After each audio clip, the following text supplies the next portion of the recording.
Hello students, welcome to Biomentors classes online. Today we are going to discuss the next topic in our chapter wave optics. और आज का जो हमारा topic है बेटा वो है इंटरफेरेंस ऑफ लाइट। ये हमारा आज का टॉपिक है। सो आप लोग हेडिंग डाल लीजिए बेटा, क्या?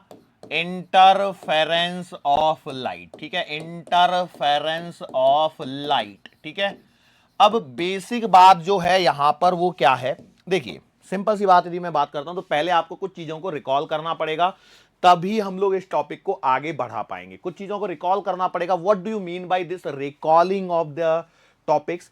तो कहानी सिंपल सी है भैया, लाइट इज अ वेव। इस बात को सेंटर में रखते हुए हम लोग अपने टॉपिक को आगे बढ़ा रहे हैं। मतलब आपको यहां पर अब जो भी पढ़ना है वो ये मान के चलना है कि light is a wave. Light is a wave मतलब कहानी क्लियर है कि आपको क्लास 11th में जो वेव्स एक करके एक चैप्टर हुआ है, उस चैप्टर को एक बार आपको रिकॉल करना होगा। यदि आप उस चैप्टर को रिकॉल कर पा रहे हैं तो आपको कोई परेशानी नहीं होगी इस चैप्टर को समझने में। क्यों?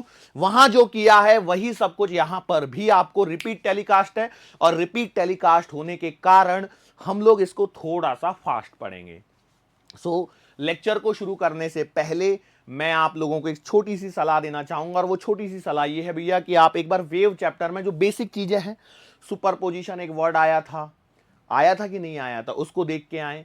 वहां पर एक डेरिवेशन हम लोगों ने निकाला था, पाथ डिफरेंस से रिलेटेड, फेज डिफरेंस से रिलेटेड, उन चीजों को एक बार देख लें।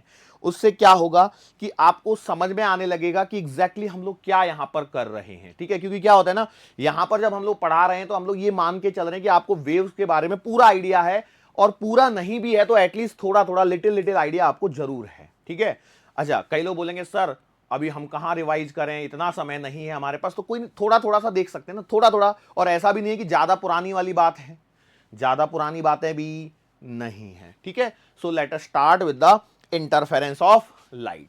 अब बेसिक, यदि मैं एकदम बेसिक बात करता हूं, एकदम बेसिक, तो क्या है कि लाइट जो है वो आपके पास में एक वेव है, और वेव की इक्वेशंस के बारे में आप लोगों को आइडिया है। अब क्या होता है, मान के चलो कहीं पर, कहीं किसी पोजीशन पर, यहां पर आपने एक वेव को ड्रॉ किया। ठीक है, ये हमारे पास में एक वेव है, और बिल्कुल सिमिलर वेव एक और आपने यहां पर क्या कर दी, ड्रॉ कर दी। ऑलमोस्ट सिमिलर मान लीजिए, थोड़ा आगे पीछे सरक गया, कोई दिक्कत नहीं है। अब ये दोनों वेव, लेट्स से इसकी जो भी इक्वेशन लिखी गई है, y1 बराबर समथिंग कुछ लिखी गई है, a1 साइन ओमेगा टी लिखी गई है, और इसकी लिखी गई है y2 बराबर, उत्तरी बराबर तो लिखा ही नहीं,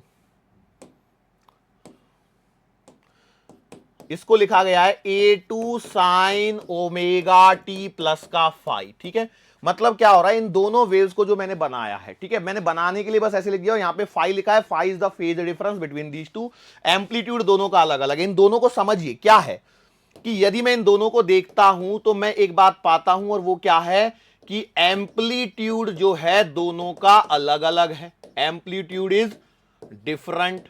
ओके, और क्या पा रहा हूं मैं कि फ्रीक्वेंसी जो है वो दोनों की क्या है बेटा, सेम है, और दोनों में एक क्या है, थोड़ा सा फेज डिफरेंस है। अब डायग्राम में देखोगे तो शायद आप नहीं पाओगे, लेकिन मैं बोल रहा हूं कि there exist some phase difference. अब वो फेज डिफरेंस जीरो भी हो सकता है। Yes, phase difference can be zero also. So जब ये दोनों वेव जब आपस में किसी पॉइंट पर मिलती हैं, मीट एट सम पॉइंट, अब मीट एट सम पॉइंट्स, तो यहां पर क्या होता है बोलो? यदि आप स्टेशनरी वेव को रिकॉल कर पा रहे होंगे तो वहां पे एम्पलीट्यूड सेम था, है ना? दो वेव जो अपोजिट डायरेक्शन में ट्रैवल कर रही हैं with the same frequency and same amplitude, तो हमें रिजल्टेंट में स्टेशनरी वेव मिल रही थी। ऐसा कुछ पड़ा हुआ सा याद आ रहा है?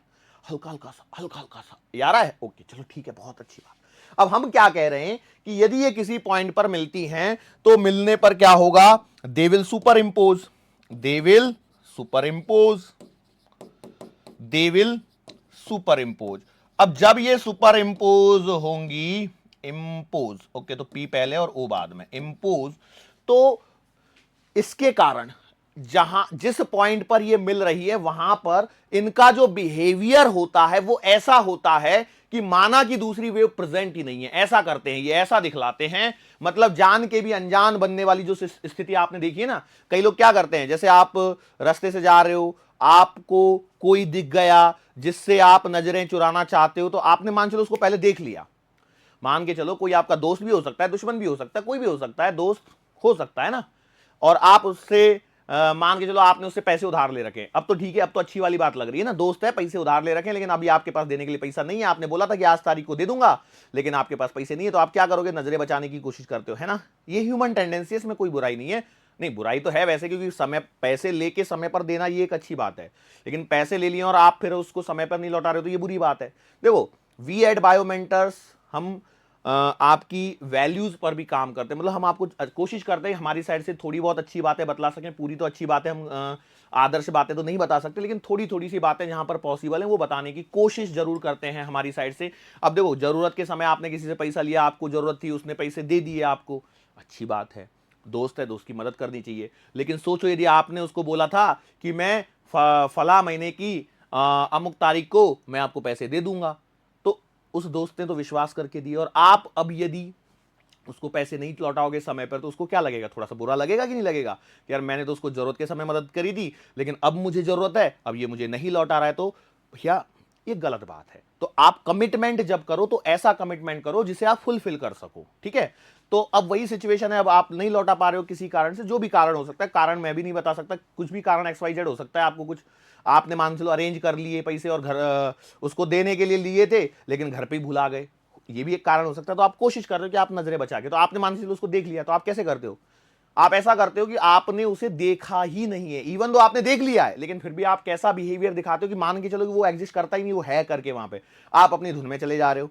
ऐसा करते हो नहीं करते हो, यस और नो। तो बिल्कुल ऐसा ही यहां पर भी होता है कि यहां पर भी क्या हो रहा है, ये जो वेव्स है ना, ये जब किसी पॉइंट पर मिलती है तो वो ऐसा बिहेव करती है जैसे मान लो दूसरी एग्जिस्ट कर ही नहीं रही है, लेकिन जब ये सुपर इंपोज हो जाती है तो जो रिजल्टेंट निकल के आता है, जब ये दोनों सुपर इंपोज हो जाती हैं, जब आपस में मिल जाती हैं, तो उसके बाद में जो रिजल्ट निकल के आता है उसमें हमें क्या देखने को मिलता है कि भैया जो एनर्जी डिस्ट्रीब्यूशन है उसमें मॉडिफिकेशन हो जाता है। क्योंकि वेव क्या है, वेव में क्या होता है, जब वेव चलती है, वेव क्या है, wave is a kind of disturbance, जब वो ये डिस्टर्बेंस आगे चलता है तो अपने साथ में एनर्जी लेके जाता है।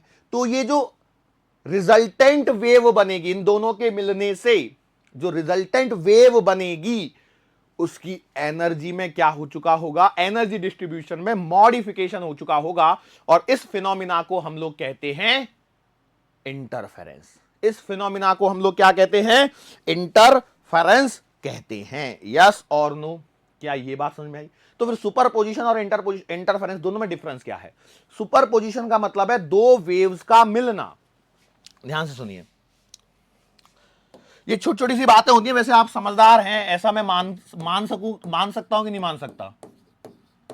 हाँ भैया फटाफट बताओ, आप समझदार हो या नहीं हो। समझदार हो ना, आज ब्लू ही ब्लू चल रहा है, मेरा शर्ट भी ब्लू है, मैं लिख भी ब्लू में रहा हूं, वाओ अच्छी बात है, चलो ठीक है। सुपरपोजिशन, सुपरपोजिशन का क्या मतलब है कि भैया आपकी दो वेव्स हैं, उनका एक जगह पर आकर के मिलना, यह है आपका सुपरपोजिशन। ये क्या है, आपका सुपरपोजिशन है। अब ये सुपरपोजिशन के लिए जरूरी नहीं है कि सिर्फ दो ही वेव होनी चाहिए, दो से ज्यादा भी हो सकती है, लेकिन हमारा जो सिलेबस है वो डिमांड करता है भैया दो के बारे में सीख लो बहुत है, ठीक है। हमारा सिलेबस जो है वो डिमांड करता है कि दो के बारे में सीख लो उतना ही बहुत है। जैसे मैं आपको बताऊं हीट एंड थर्मोडायनेमिक्स, तो हीट एंड थर्मोडायनेमिक्स में जब आप एडियाबैटिक प्रोसेस पे जाते हो तो आपके पास में देखो एडियाबैटिक प्रोसेस की यदि आप बात नहीं करते, नॉर्मल वे में यदि आप बात करते हो, PV NRT, PV equals to NRT ideal gas equation, तो प्रेशर वॉल्यूम और टेम्परेचर तीन पैरामीटर होते हैं, है ना। लेकिन जब हम लोग आगे बढ़ते हैं एडियाबैटिक प्रोसेस में, तो आप देखोगे कि आपको जो सवाल मिलते हैं ना, वो कुछ ऐसे सवाल मिलते हैं जो सिर्फ दो ही वेरिएबल के देते हैं, जैसे पी इंटू वी की पावर गामा बराबर कॉन्स्टेंट, कर पा रहे हो याद, P इंटू वी की पावर गामा बराबर कांस्टेंट, एडियाबैटिक प्रोसेस है ना, एडियाबैटिक प्रोसेस रिकॉल कर पा रहे हो। तो वही चीजें मैं बता रही हूं, तो अपने सिलेबस में इतना ही है। अब कोई बोले कि सर P, V और T तीनों मिला के मैं सवाल दे रहा हूं, भैया इतने लेवल का सवाल नीट में नहीं पूछा जाने वाला है, बात समझ में आ रही है। हाँ, P और V का रिलेशन का सवाल जरूर पूछा जा सकता है। हाँ बहुत सारे सवाल ऐसे देखो, जैसे आप देखोगे ना ग्राफ के बहुत सवाल बनते हैं थर्मोडायनेमिक्स में, बहुत सवाल, मतलब इसको कन्वर्ट कर लो उसको कन्वर्ट कर लो। हालांकि हम थर्मोडायनेमिक्स में गलत चले गए, हमें वेव चैप्टर तक ही सीमित रहना था, लेकिन कोई बात नहीं, कभी कभी फ्लो में चले जाते हैं तो। अच्छा एक बात बताओ, ईमानदारी से बताओ, मैं आपको थोड़ा सा भी है ना ये दे रहा हूं, क्या दे रहा हूं, टास्क दे रहा हूं, चलो चीजें कुछ बताओ आप, है ना, जैसे मैंने अभी एडियाबैटिक यही एक वर्ड लिखा है, एडियाबैटिक प्रोसेस, ठीक है, मैंने ये वर्ड लिख दिया है, बोल चुका था, इसलिए मैंने इस वर्ड को यहां पर यूज किया है। आपका टास्क है अभी का, चलते लेक्चर का टास्क है, ये लेक्चर चल रहा है उसी के बीच का टास्क है, फटाफट से आपको इसमें इक्वेशन ऑफ स्टेट बतानी है, इक्वेशन ऑफ स्टेट बतानी है, फिर वेरिएबल्स बताने हैं। अब हालांकि मैं वेरिएबल्स तो मैं खुद ही बोल चुका था, प्रेशर वॉल्यूम टेम्परेचर तीनों वेरी करते हैं। फिर इक्वेशन ऑफ स्टेट हो गई, फिर उसके बाद में वर्क डन के फॉर्मूले के बारे में आपको बताना है फटाफट से, मॉड्यूलस ऑफ इलास्टिसिटी के बारे में आपको बताना है, मॉड्यूलस ऑफ इलास्टिसिटी के बारे में यहां पर बताना है, मॉड्यूलस ऑफ इलास्टिसिटी के बारे में आपको बताना है। और क्या रह गया, स्लोप ऑफ पीवी कर्व कितना आता है, स्लोप ऑफ पीवी कर्व के बारे में आपको बताना है। ये सारे आपको याद हो रहे हैं, याद हैं या नहीं है, फटाफट से मुझे बताओ कितने लोगों को ये सारी चीजें याद हैं। सर कुछ आप भूल रहे हैं, क्या भूल रहा हूं बताओ। चलो जो मैं भूल गया उनको भी नीचे लिख लो, आप अपना काम फटाफट से लेक्चर को स्टॉप करो, फटाफट से रिकॉल करो क्या ये सारी चीजें। अच्छा P इंटू वी की पावर गामा बराबर कांस्टेंट, तो मैंने बता दिया एक, और भी बच गए दो, टेम्परेचर वॉल्यूम वाला एक रिलेशन बच गया और एक टेम्परेचर प्रेशर वाला रिलेशन बच गया, दोनों लिख के बताओ याद है कि नहीं है आपको। वेरिएबल्स तो प्रेशर वॉल्यूम टेम्परेचर छोड़ दो, आगे बढ़ो। वर्क डन के फॉर्मूले, दो फॉर्मूले सिखाए मैंने आपको, कौन कौन से दो फॉर्मूले, एक प्रेशर वॉल्यूम से रिलेटेड है और एक टेम्परेचर से रिलेटेड है, दोनों फॉर्मूले बताओ। अच्छा इसमें डेल्टा क्यू की वैल्यू बताओ क्या होती है एडियाबैटिक प्रोसेस में, इंटरनल एनर्जी में चेंज कितना आता है उसका फॉर्मूला बताओ फटाफट से। गामा क्या होता है, gamma for monoatomic, gamma for diatomic, gamma for polytropic, फटाफट बताओ। अच्छा और एडियाबैटिक ग्राफ में और आइसोथर्मल ग्राफ में, प्रेशर वॉल्यूम का ग्राफ है उसमें कौन सा एडियाबैटिक होता है और कौन सा आइसोथर्मल होता है, फटाफट बताओ। कितना रिवीजन के लिए दे दिया बोलो, ये टास्क है, फटाफट बताना ही आपको, ईमानदारी से। क्लास चल रही है, मानचलो जी मेरे सामने बैठे होते मैं कान पकड़ के पूछता एक एक को खड़ा करके, बड़ा यस और नो। सर कान तो, सर कान खींचोगे कान लंबा नहीं हो जाएगा हमारा, नहीं खींचता, कोई बात नहीं, ये तो बोलने वाली बात है, प्यार से हम समझाते हैं, प्यार से पढ़ाते हैं, ठीक है। हम अहिंसावादी लोग हैं बेटा, हम लोग प्यार में विश्वास रखते हैं, ठीक है। कई लोग भटक गए, आ जाओ लौट के वापस फटाफट। कितने लोग, देखो मेडिकल एंट्रेंस के लिए पढ़ रहे हैं हम लोग, ये क्लास 11 का पोर्शन है सर, हम लोग 12th की बोर्ड के प्रिपरेशन के नहीं कर रहे हैं, हम लोग मेडिकल एंट्रेंस के लिए पढ़ रहे हैं। तो आपको ये सारी चीजें हमेशा याद होनी चाहिए, हमेशा याद होनी चाहिए, यही हमारा टारगेट है। देखो सोचो ना कितना अच्छा हुआ मैंने आज ये चीज पूछी। अब मैं सोच रहा हूं कि अब मेरे मन में एक बात चलने लग गई है, पता क्या, अब मेरे मन में ऐसा चल रहा है कि अब देखो ये तो session is about to finish, session is about to end, लेकिन अगले सेशन से मैं क्या करूंगा, क्लास 12 में क्लास 11 से ही पूछूंगा, क्लास 12 के बच्चे को 11 का सब पूछूंगा, रोज पूछूंगा, थोड़ा थोड़ा सा रोज पूछूंगा। इससे क्या होगा ना कि आपको भी अच्छा लगेगा, ठीक है, क्लियर। अच्छा तो हम लोग अभी बात करते हैं सुपर पोजिशन। सुपर पोजिशन पे जब हम लोग बात कर रहे हैं, सुपर पोजिशन में मैंने क्या बोला, सुपर पोजिशन में कुछ नहीं है, दो वेव आई एक जगह पे आके मिली और मिलने के बाद में जब ये ओवरलैप हुई तो इनका जो रिजल्टेंट निकल के आता है that is a vector sum. जो रिजल्टेंट निकाला जाता है वो क्या होता है, that is vector sum of individual displacement, vector sum of individual displacement. तो हम लोग कह सकते हैं शॉर्टकट में लिखना है तो भैया जो रिजल्टेंट डिस्प्लेसमेंट होगा वो क्या होगा, vector sum of individual displacements, individual displacement. Yes और नो, बिल्कुल शॉर्ट में मैंने डेफिनेशन लिखी है। अब मैं चाहूं तो बड़ी सी डेफिनेशन लिख सकता हूं बुक में से, कोई दिक्कत नहीं है। अच्छा एक बात बताओ, क्या ये पॉइंट समझ में आया। और जब मैं बात करता हूं इंटरफेरेंस की, तो इंटरफेरेंस का क्या मतलब है, what is the meaning of interference. तो इंटरफेरेंस का मतलब है कि भैया सुपरपोजिशन से जो रिजल्टेंट वेव बनी है, देखो जो पहले सुपरपोजिशन हुआ उससे जो रिजल्टेंट वेव बनी है उस रिजल्टेंट वेव के एनर्जी डिस्ट्रीब्यूशन में जो मॉडिफिकेशन हुआ है, मॉडिफिकेशन इन एनर्जी डिस्ट्रीब्यूशन, उसे हम लोगों ने क्या नाम दिया है? इंटरफेरेंस। और ये जो हम लोग इस चैप्टर में पढ़ रहे हैं, ये जो चैप्टर चल रहा है उसमें हम लोग पढ़ रहे हैं बेटा इंटरफेरेंस ऑफ लाइट। इसका मतलब है कि हम लोग वेव ऑप्टिक्स के अंदर में इंटरफेरेंस ऑफ लाइट पर टॉपिक पे डिस्कस कर रहे हैं। वेव्स में हम लोगों ने इंटरफेरेंस पढ़ा हुआ है। अब ये इंटरफेरेंस जो वेव चैप्टर में पढ़ा था, वहां से जरा रिकॉल करके मुझे बताइए इंटरफेरेंस के टाइप कितने होते हैं? दो टाइप का इंटरफेरेंस होता है, एक होता है आपके पास में कंस्ट्रक्टिव इंटरफेरेंस और एक होता है आपके पास में डिस्ट्रक्टिव इंटरफेरेंस। यस और नो? क्या ये बात समझ में आ रही है? यस और नो? इस इंटरफेरेंस को आपको यदि समझना है तो हम लोग एक रिपल टैंक करके एक एक्सपेरिमेंट होता है। क्या होता है? एक रिपल टैंक एक्सपेरिमेंट। ये क्या होता है भैया ripple tank experiment? Ripple tank experiment होता है। इसमें करते क्या है? जैसे मान चलो ये आपके पास में दो नीडल्स होती हैं, नीडल्स का मतलब दो सुई मान लो, which are connected to an electrical circuit और एलसी ऑसिलेटर कह सकते हो, वो ऑसिलेट करती हैं। तो जब वो ऑसिलेट करती हैं तो यहां पर क्या होता है? एक टैंक है, मतलब कहीं ना कहीं हम लोगों ने एक पानी के टैंक के बारे में कल्पना करी है। तो देखो जब आप, जैसे मान चलो आपके पास में कहीं पानी है, आपने क्या किया, जैसे ये आपका पानी है, तालाब है, ठहरा हुआ पानी है, ठीक है, और आपने सुना होगा ठहरे हुए पानी में कंकर न मार बावरे, क्या हो जाएगा? दिल में हलचल सी मच जाएगी, है ना? तो ऐसे ही यहां पर जब आप पत्थर मारोगे तो यहां पर ये हलचल मच जाएगी और कुछ इस प्रकार से ये ऐसे, ये डिस्टरबेंस ऐसे आगे की तरफ क्रिएट होगा। अब इसमें से क्या करो कि आप, है ना, हम लोग वेव ऑप्टिक्स में पहला एक लेक्चर कंप्लीट कर चुके हैं, उसमें हम लोगों ने क्या बोला कि हम लोगों को वेव को किसी भी एक फॉरवर्ड डायरेक्शन में कंसीडर करना है। तो भैया हमने क्या बोला, किसी एक फॉरवर्ड डायरेक्शन को हम लोगों ने इसको मान लिया this is your forward direction. बराबर है या गलत है? बोलो।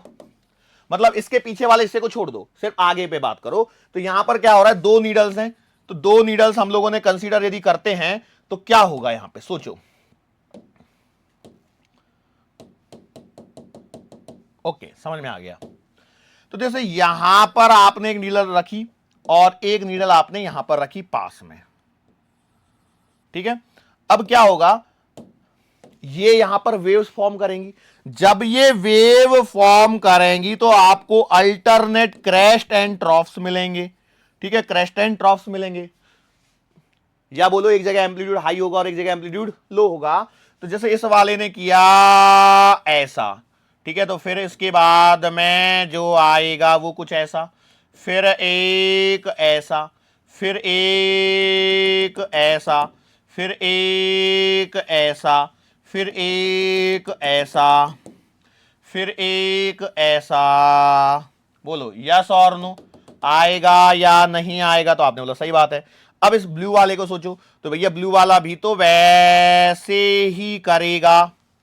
फिर एक ऐसा, फिर एक ऐसा, फिर एक ऐसा, फिर एक ऐसा, फिर एक ऐसा। यस और नो? तो अब यहां पर कहीं आप यदि ध्यान से देखो ना, तो जहां पे डार्क लाइन से, तो कहीं ना कहीं ऐसा मिल रहा होगा कि देखो ये डार्क लाइंस मिल रही हैं। और कहां मिल रही हैं? एक डार्क लाइन आपको इस साइड में कट होती हुई दिख रही है, एक सीक्वेंस में दिखती हुई मिलेंगी। फिर देखो यहां पे डॉटेड लाइंस को देखो, देखो ये डॉटेड लाइंस कहीं कट होती हुई मिल रही हैं। अब देखो ये चीजें मिल रही हैं। वैसे ही देखो कुछ पॉइंट्स ऐसे भी आपको मिलेंगे जहां पर डार्क लाइन के साथ में डॉटेड लाइन कट हो रही है, हो रही होगी, कहीं ना कहीं पक्का मिलेगा। जैसे आप देखो मुझे यहां पे ऐसा क्यों मिल रहा है टेढ़ा सा? अच्छा, अपना क्या है ना, कई बार मैच नहीं हो पाते ना चीजें। ओके, जैसे एक यहां पर मिल रहा है, एक यहां मिल रहा है, एक यहां मिल रहा है, एक यहां मिल रहा है, मतलब लगभग लगभग मान लो कि कुछ ऐसा मिल ही रहा है। थोड़ा सा आगे पीछे होगा ही अपने हाथ से, क्योंकि हम लोग हाथ से करते हैं। क्योंकि अब मेरे पास में ऐसा था नहीं, मैं एक रस्सी लेके आऊं, उसको टच करूं और फिर ऐसे करूंगा, तो ये वहां पे जहां टच किया वहां सेंस करेगा, तो उसको सेंस नहीं कर पाएगा। हालांकि बोर्ड पे जब हम लोग करते हैं, नॉर्मल बोर्ड पे क्लास में, तो ऐसे कर लेते हैं, ये रस्सी पकड़ी और ऐसे ऐसे गोले घुमाते चले गए, वो अपने आप अच्छे से बन जाता है डायग्राम। तो ऐसा कुछ डायग्राम बनेगा। तो क्या हो रहा है कि जैसे ये वाला जो ग्रीन लाइट आपको दिख रही है, लिखा मैंने पिंक में लेकिन है तो ग्रीन लाइट, है ना। तो यहां पर क्या हो रहा है कि जो डार्क वाली है, मतलब मान लो यदि डार्क वाले को मैं बोल रहा हूं क्रेस्ट, क्रैश्ड एंड क्रैश्ड आपस में मिल रहे हैं, या फिर ट्रॉफ एंड ट्रॉफ आपस में मिल रहे हैं, ठीक है, ऐसा कुछ तो भी हो रहा है।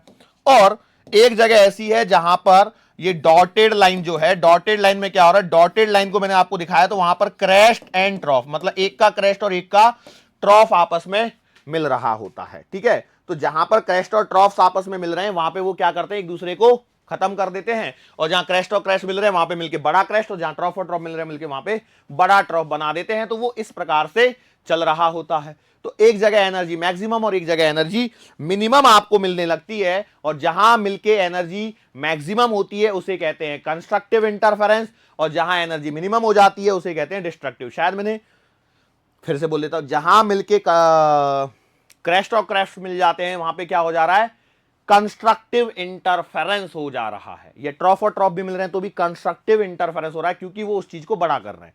जबकि क्रैश्ड और ट्रॉफ मिल रहे हैं तो क्या कर रहे हैं, एक दूसरे को कैंसल आउट, मतलब एनर्जी मिनिमम। तो भैया जो एनर्जी मिनिमम हो गई वो क्या हो जाएगा, डिस्ट्रक्टिव इंटरफेरेंस हो जाएगा। क्या हो जाएगा, डिस्ट्रक्टिव इंटरफेरेंस हो जाएगा। अब जो डिस्ट्रक्टिव इंटरफेरेंस में जो एनर्जी खत्म हुई है वो गई कहां, तो वो कंस्ट्रक्टिव इंटरफेरेंस के टाइम पे अपीयर हो चुकी है। तो ये कहानी है आपकी किसकी, इंटरफेरेंस की। अब इस इंटरफेरेंस को समझने के लिए हमारे यहां पर एक पॉइंट आता है कि भैया इंटरफेरेंस को समझा कैसे जाए, how to understand this concept of interference. Interference के कॉन्सेप्ट को समझने के लिए हम लोग क्या करते हैं, लाइट के लिए समझना है तो हम लोग सबसे पहले दो लाइट सोर्सेस के बारे में बात करते हैं। सबसे पहले किसके बारे में बात करते हैं, टू लाइट सोर्सेस। तो दो लाइट सोर्सेस के बारे में जब मैं बात करता हूं तो मैंने क्या किया कि किसी दूरी पर एक स्क्रीन की कल्पना करी। ये क्या है बेटा, ये है आपकी एक स्क्रीन। ओके, मैंने यहां पे क्या कर दिया, एक सेंटर लाइन खींच दी, और यहां पर मेरे पास में एक सोर्स है बेटा इस जगह पर S1, और एक सोर्स मैंने ले लिया यहां पर नीचे की साइड में, और ये है आपका S2। अब ये दोनों जो है ना, ये ऊपर और नीचे इक्वल डिस्टेंस पे भले ही आपको दिख रहे हो या नहीं लग रहे हो, मान के चलो आपको मान रहेगी भैया दोनों सेम डिस्टेंस पे, और एक जगह ऐसा भी हो सकता है नहीं भी हो, लेकिन है इतना तय है। यदि मैं यहां से यहां पर पहुंचता हूं तो भैया देखो ये जो पाथ लेंथ है और ये जो पाथ लेंथ है दोनों क्या है, सेम है। ये पाथ लेंथ क्या है, सेम है। लेकिन यदि मान के चलो मैं स्क्रीन पर कहीं यहां पर एक पॉइंट के बारे में सोचता हूं, पॉइंट P, तो क्या होगा, ये लाइट रे यहां से चल के यहां तक पहुंची है ना, और ये वाली लाइट रे यहां से चल के यहां पर पहुंची। तो आप क्लियरली डायग्राम देख के क्लियरली कह सकते हैं कि भैया जो डिस्टेंस ट्रैवल्ड है S1P में वो छोटी है कंपेयर टू S2P। यस ना, S2 नीचे है, P तक है या नहीं है, S1P छोटा है, S2P डिस्टेंस बड़ा है। तो इसका मतलब क्या है कि भैया there is a path difference, there is a path difference, और पाथ डिफरेंस से हम लोग एक फेज डिफरेंस कैलकुलेट कर सकते हैं। मतलब क्या हुआ, यहां से चलने वाली जो लाइट है वो यहां तक यदि पहुंची और एक यहां से चल के पहुंची, तो बेसिकली क्या हो रहा है, यहां पे दो वेव पहुंची हैं। यहां पर क्या पहुंची हैं, यहां पहुंची हैं आपके पास में टू लाइट वेव्स। लाइट मतलब हल्की वाली नहीं, लाइट है ना, प्रकाश, दो प्रकाश तरंगे यहां तक पहुंची हैं। अब दो प्रकाश तरंगे यदि किसी एक पॉइंट पर पहुंची हैं तो भैया यहां क्या होगा, सुपरपोजिशन होगा, और जब सुपरपोजिशन होगा तो इसका मतलब यहां पर क्या होगा, हमें इंटरफेरेंस देखने को मिलेगा। हमें क्या देखने को मिलेगा बेटा, इंटरफेरेंस देखने को मिलेगा। तो इसी चीज को मुझे यहां पर क्या करना है, अभी समझना है, इसी चीज को मुझे यहां पर क्या करना है, समझना है। लेट्स से यदि मैं इसको समझता हूं तो इंटरफेरेंस हमारे पास दो तरह का होता है। इंटरफेरेंस हमारे पास में दो तरह का होता है, एक होगा आपका कंस्ट्रक्टिव इंटरफेरेंस और एक होगा आपका डिस्ट्रक्टिव इंटरफेरेंस। एसी क्या हो गया यार, एसी नहीं चल रहा है क्या, एसी तो 16 पे है यार, पसीना क्यों आ रहा है, चलो ठीक है जो भी है। एक होगा हमारे पास में कंस्ट्रक्टिव इंटरफेरेंस और एक होगा हमारे पास में डिस्ट्रक्टिव इंटरफेरेंस। मैं बोला ठीक है सर जी। अब ये कंस्ट्रक्टिव इंटरफेरेंस और डिस्ट्रक्टिव इंटरफेरेंस को हम लोग किस प्रकार से आइडेंटिफाई करते हैं? तो कंस्ट्रक्टिव इंटरफेरेंस, यदि मैं बोल रहा हूं कंस्ट्रक्टिव इंटरफेरेंस यदि होना है, देखो सेम चीज बार बार आएगी। मैंने अभी YDSE का नाम ले लिया था कि नहीं लिया था, यंग्स डबल स्लिट एक्सपेरिमेंट, उस पर हम लोग पहुंचने वाले हैं, बस थोड़ा सा तसल्ली रखो, कुछ चीजें पहले से पता रहेंगी तो अच्छा रहेगा। कंस्ट्रक्टिव इंटरफेरेंस यदि मुझे करना है तो जो हमारे पास में पाथ डिफरेंस आता है, जो हमारे पास में पाथ डिफरेंस आता है, that should be even multiple of lambda by 2। ये कंडीशंस होती हैं कंस्ट्रक्टिव इंटरफेरेंस की। लेकिन मान के चलो यदि आपको डिस्ट्रक्टिव इंटरफेरेंस यहां पर मिला हुआ होगा, मतलब वो पॉइंट कैसा है मुझे नहीं मालूम वहां पे क्या हुआ है, लेकिन मैं बोल रहा हूं यदि उस जगह पर डिस्ट्रक्टिव इंटरफेरेंस हुआ होगा तो डेफिनेटली कहीं ना कहीं उसका जो पाथ डिफरेंस यदि आप कैलकुलेट करोगे, so that will be odd multiple of lambda by 2। यदि यहां पर जो पॉइंट P है वहां पर यदि कंस्ट्रक्टिव इंटरफेरेंस हुआ होगा तो पाथ डिफरेंस हमें even multiple of lambda by 2 मिलेगा, और डिस्ट्रक्टिव इंटरफेरेंस हुआ होगा तो पाथ डिफरेंस हमें odd multiple of lambda by 2 मिलेगा। लेकिन सवाल अभी भी वही है कि कंस्ट्रक्टिव हुआ है या डिस्ट्रक्टिव हुआ है, हम देख के कैसे बताएंगे?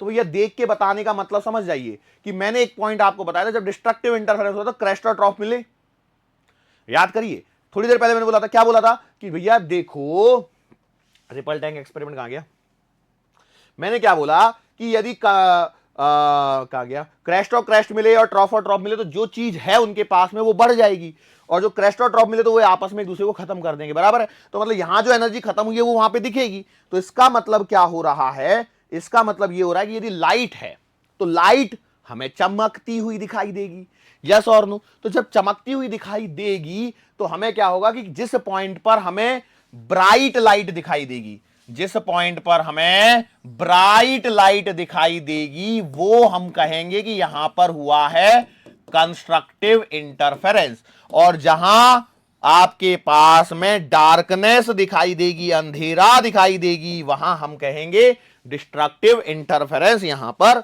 हुआ है, यस और नो? क्या ये बात समझ में आ गई?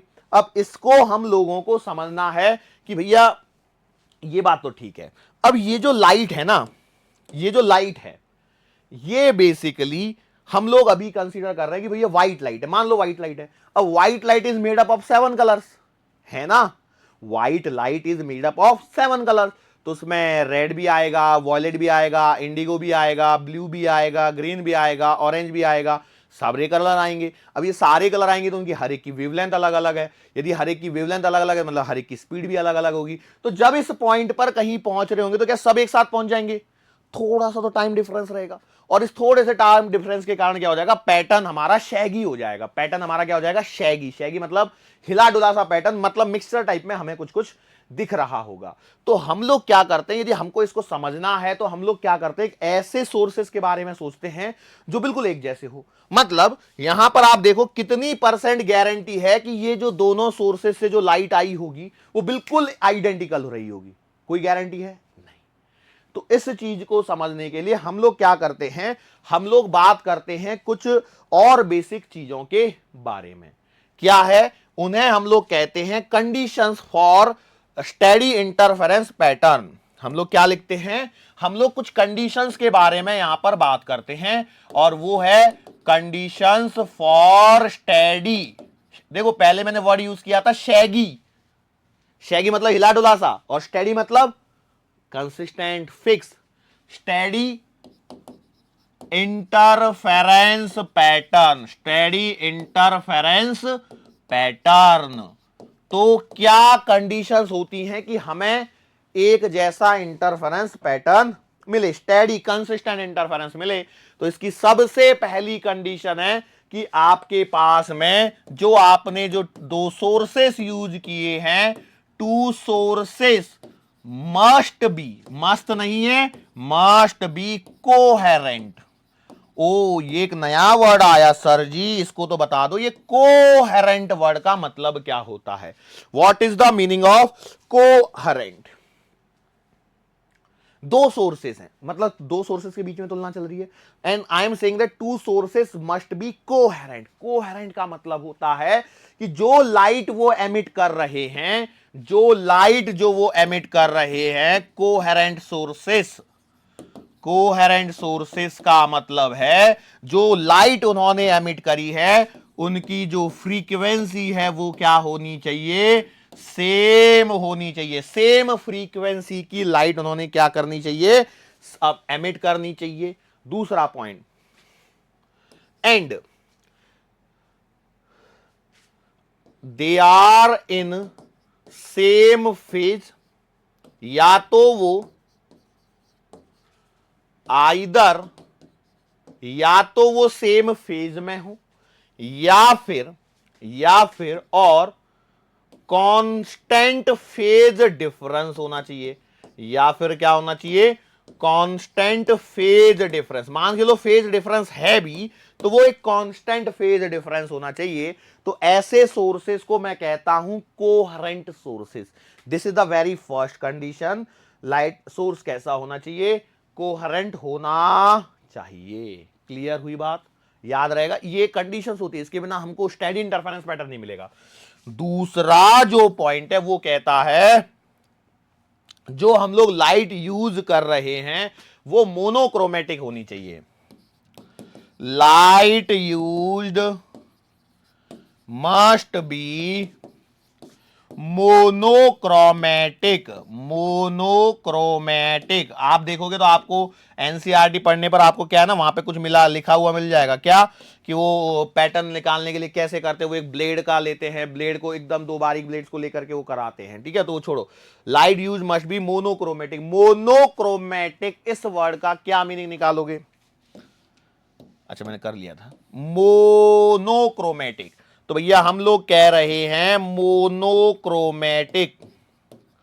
मोनोक्रोमेटिक इसका मतलब क्या है, जो भी भैया लाइट आप यूज कर रहे हो उसकी जो वेवलेंथ है वो क्या होनी चाहिए, सेम होनी चाहिए। और हम लोग कहें कि light must have one wavelength. One wavelength का इसका मतलब ये नहीं कि एक एंगस्ट्रॉम की बात कर रहा हूं, नहीं, एक जैसी, एक ही वेवलेंथ वाली लाइट होगी तो उसे हम लोग कहेंगे मोनोक्रोमेटिक। क्योंकि यदि आप रेड को भी देखोगे तो रेड में अपने आप में बहुत सारा डिस्टिंग्विशन होता है ना, होता ही नहीं होता, आप पहचान पाते हो ना, light red, dark red, maroon red, black red, greenish red, पता नहीं कौन कौन से रेड होते हैं। अब देखो ये मैंने शर्ट पहना है, ब्लू है मेरे हिसाब से, तो मेरी वाइफ के हिसाब से डार्क ब्लू, फर्क है ना। समझ पाए होंगे, कई लोग समझ गए होंगे इस भावना को, है ना। चल कोई बात नहीं, मैं बार बार इस सब चीजों पे क्यों, कई लोग सोचते होंगे ना मैं बार बार इन चीजों पे क्यों बोलता हूं। देखो क्या होता है ना, कई बार हम लोग अपनी कमजोरी को ही अपनी स्ट्रेंथ बना के रिप्रेजेंट करते हैं। अब हम नहीं समझ पाते कलर को तो हम दूसरों पे ढकेल देते, उन्हें ज्यादा आता है ना। यस और नो, ऐसा करते ही नहीं करते, आप लोग भी करते होंगे, ऐसा करते होंगे नहीं करते होंगे। जैसे मान के चलो आप दो भाई हैं या दो बहनें हैं, या दो, एक भाई और एक बहन है, कोई भी ले लो, क्या दिक्कत है, और घर वालों ने पैसे दिए, आप दोनों को सामान लेने बाजार भेजा। अब आप दोनों की कुछ मतलब मान चलो एक को रिस्पॉन्सिबिलिटी दी गई है कि भैया ये पैसे तेरे पास दिए, अब पैसे एक के पास देंगे, दोनों के पास थोड़ी आधे आधे पैसे देंगे, बोलेंगे अच्छा तू आधे रख ले, तू आधे रख ले, और चलो दोनों सामान लेने चले, ऐसे नहीं करते ना।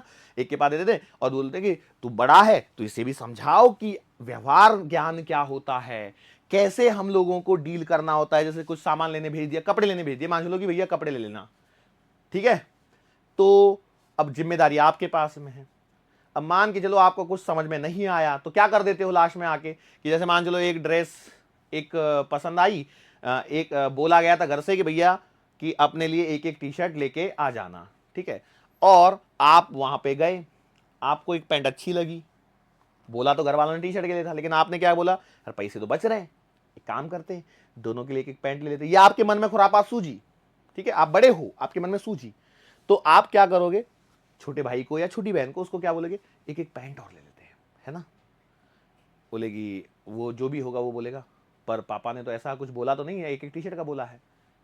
पैसे बच रहे ना, हमने पैसे तो भी तो बचाए, तो ऐसा करके आप उसको वहां पे कन्विंस कर लिए, लेके गए घर पे। पापा ने पूछा बेटा मैंने तो एक एक इसका बोला था टी शर्ट का, पापा वो तो उसने बोल दिया कि पसंद आ गई तो ले लेते हैं करके, तो मैंने भी मना नहीं किया। वास्तविकता कुछ और थी और आपने कुछ और कर दिया है ना। सर बड़े चालाक लग रहे हो आप तो। नहीं बेटा हम तो छोटे से शरीफ से बच्चे हैं, कोई दिक्कत नहीं है ना। तो ये दो कंडीशंस, पहली condition sources must be coherent और दूसरी कंडीशन मोनोक्रोमेटिक लाइट यूज करनी है। अब आप सोचो उस चीज को जो मैंने पहले समझाई थी, दो सोर्सेज S1 और S2 के बारे में मैं जब बोल रहा था आपको, तो आप कहीं ना कहीं ये देख पा रहे होंगे आपकी दो अलग अलग यदि सोर्स लोगे तो क्या आपको ये पॉसिबल है कि दोनों सोर्सेज कोहेरेंट मिल जाए, मतलब सेम फ्रीक्वेंसी मिल जाए? क्या ये पॉसिबल हो पाएगा? बहुत ही मुश्किल काम है। और क्या ये पॉसिबल है कि आपको जो लाइट मिले वो मोनोक्रोमेटिक मिले? मतलब सारी कंडीशंस, इन बेसिक दो कंडीशंस को फुलफिल कर पाना बहुत ही टेढ़ा काम है। तो इसमें फिर आगे आए कौन? यंग सर आगे आए, जवान, YOUNG, यंग का मतलब ये होता है ना। तो वो आए आगे और उन्होंने कुछ किया। तो वो जो कुछ करेंगे, तो अब इससे पहले देखो मैंने अब आपको ये दो चीजें बता दी, तो मैं सोच रहा हूं कि कुछ और कंडीशंस होती हैं उनको खत्म कर लेते हैं, ठीक है। वो क्या है?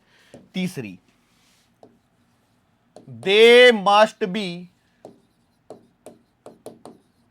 इन same state of polarisation, same state of polarisation, polarisation की जो दोनों की स्टेट है वो सेम होनी चाहिए। This is the third condition जो आपको पता होना चाहिए। अब देखो क्या, जब दो सोर्सेज को आप लेके आओ तो क्या दोनों की पोलराइजेशन की स्टेट सेम होगी?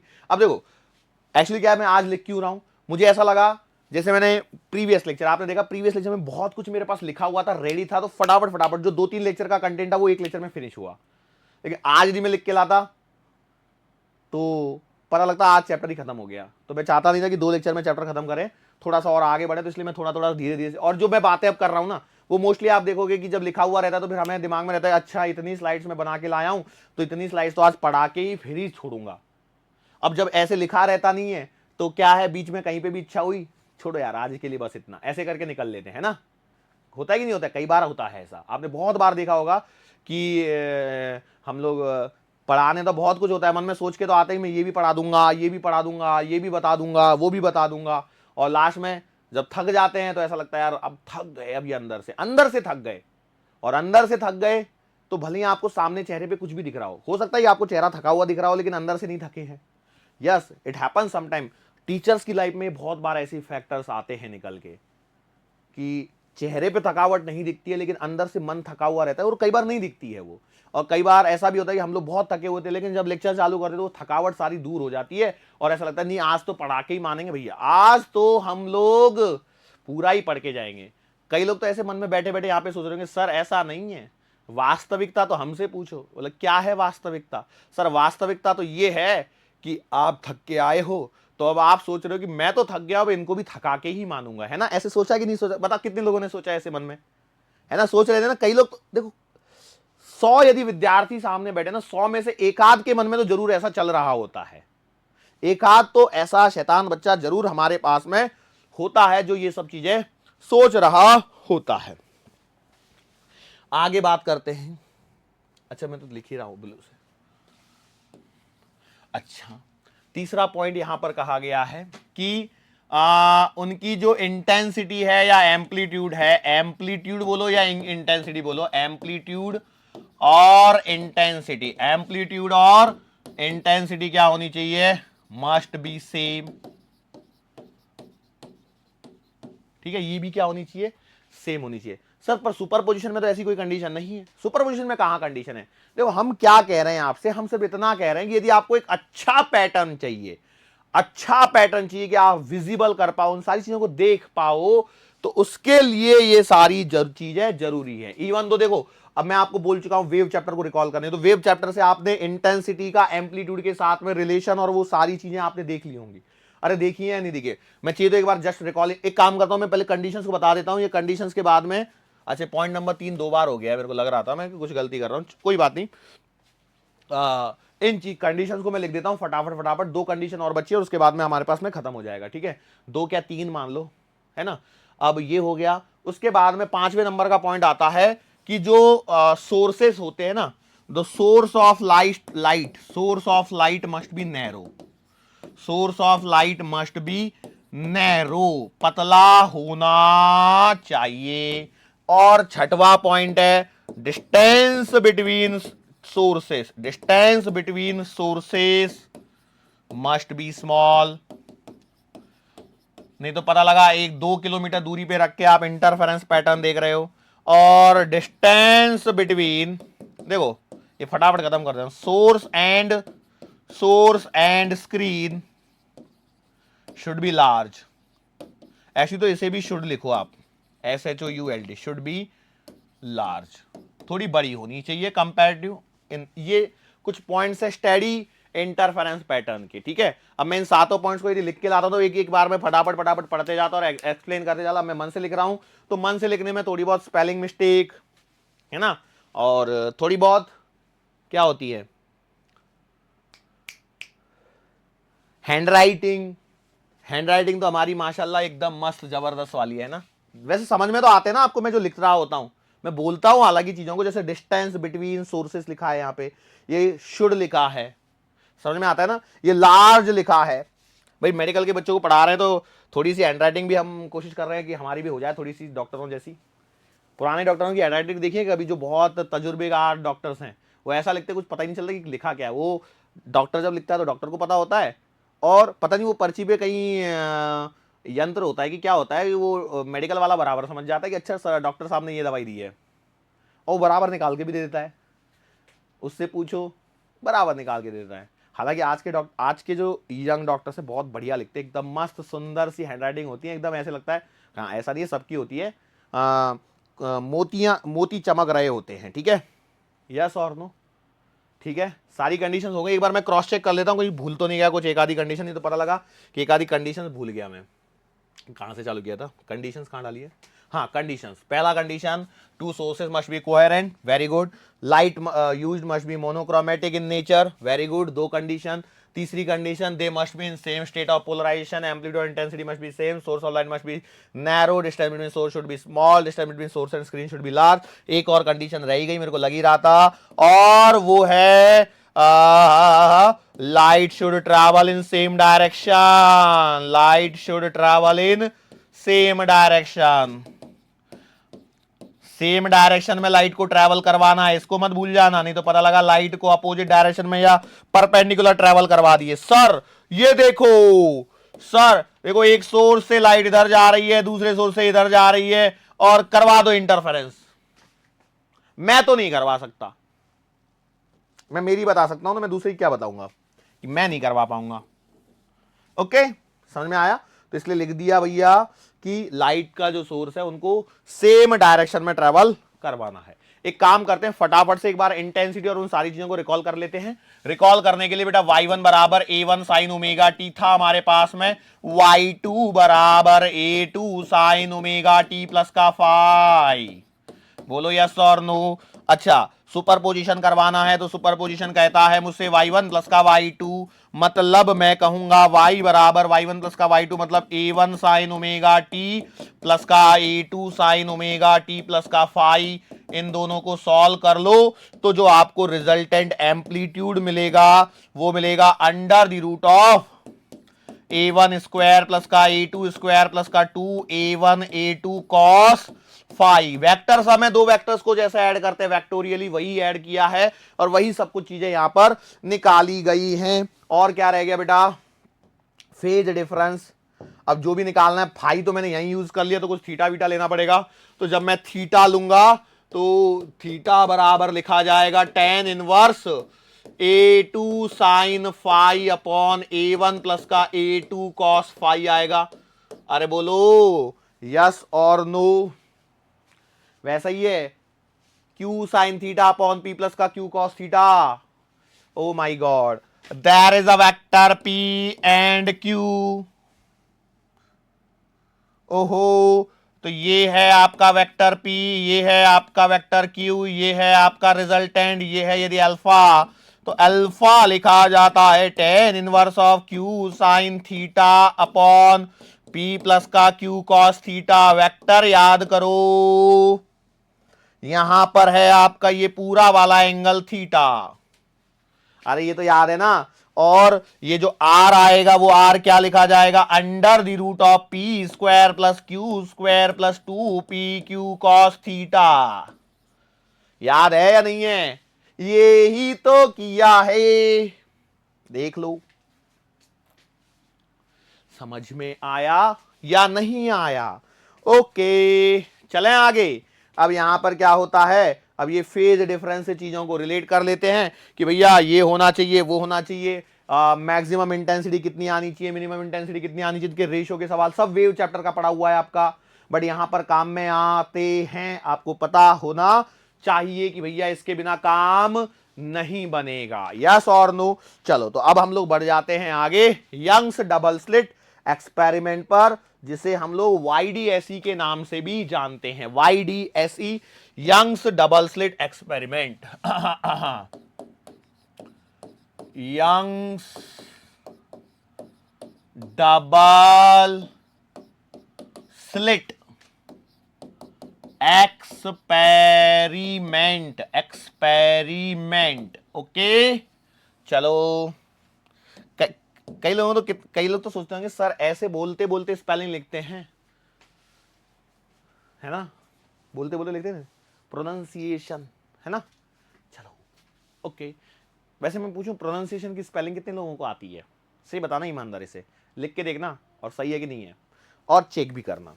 ओके, तो भैया यंग सर ने क्या किया, देखो ये कंडीशंस थी हमारे पास में एक स्टेडी इंटरफेरेंस पैटर्न को लाने के लिए।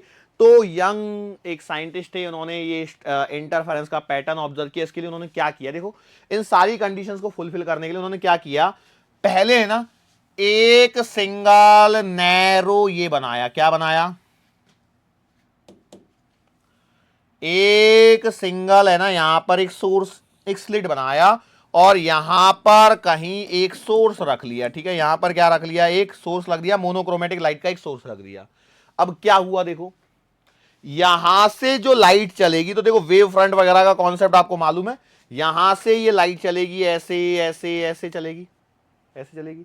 ओके, तो यहां से जब लाइट निकलेगी तो ये लाइट यहां पर ऐसे ऐसे ऐसे चल रही है। ठीक है, तो ये वेव फ्रंट बनते जा रही है, आगे पहुंचे। तो इन्होंने क्या किया, इससे कुछ दूरी पर थोड़ी ज्यादा दूरी लेते हुए इन्होंने क्या किया, अपनी बुद्धि का प्रयोग किया।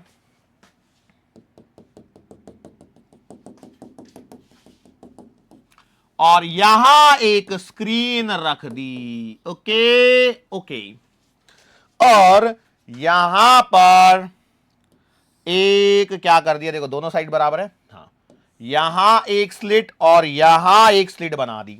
ठीक है, थोड़ी टेढ़ी बन गई है मेरी लाइट स्लिट, लेकिन समझदार है ना आप लोग। तो उन्होंने क्या बोला कि भैया देखो ये जो लाइट यहां से चल रही है वो ऐसे ऐसे जब जा रही है तो ये यहां से पास होगी।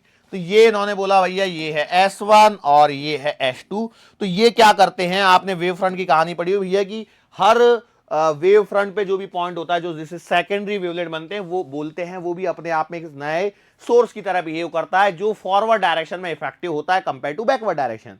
Effective is in only forward direction, ऐसा भी मैं बोल सकता हूं। तो अब क्या हुआ, यहां से जो अब लाइट निकलेंगी, तो भैया देखो पहले लाइट बनेगी, लाइट की वेव बनेगी, तो मेरे पास कलर कौन सा है उसको देखना पड़ेगा। तो मैंने माना यहां से अब ये लाइट ऐसे यहां से बन रही है, बोलो यस और नो। ओके, इसके बीच में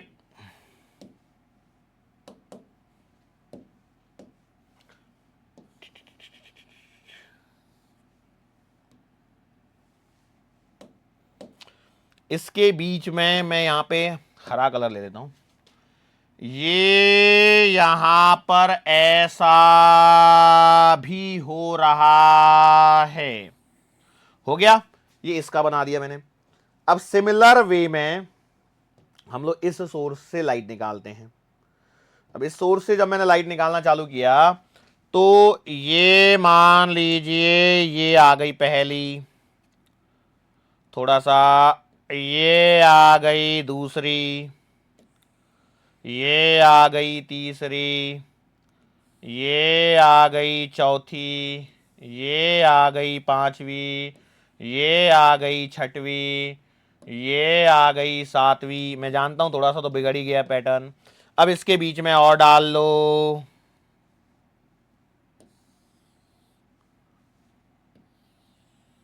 ठीक है, अब देखो ये ऐसा हो गया, बिगड़ गया ना सब पूरा।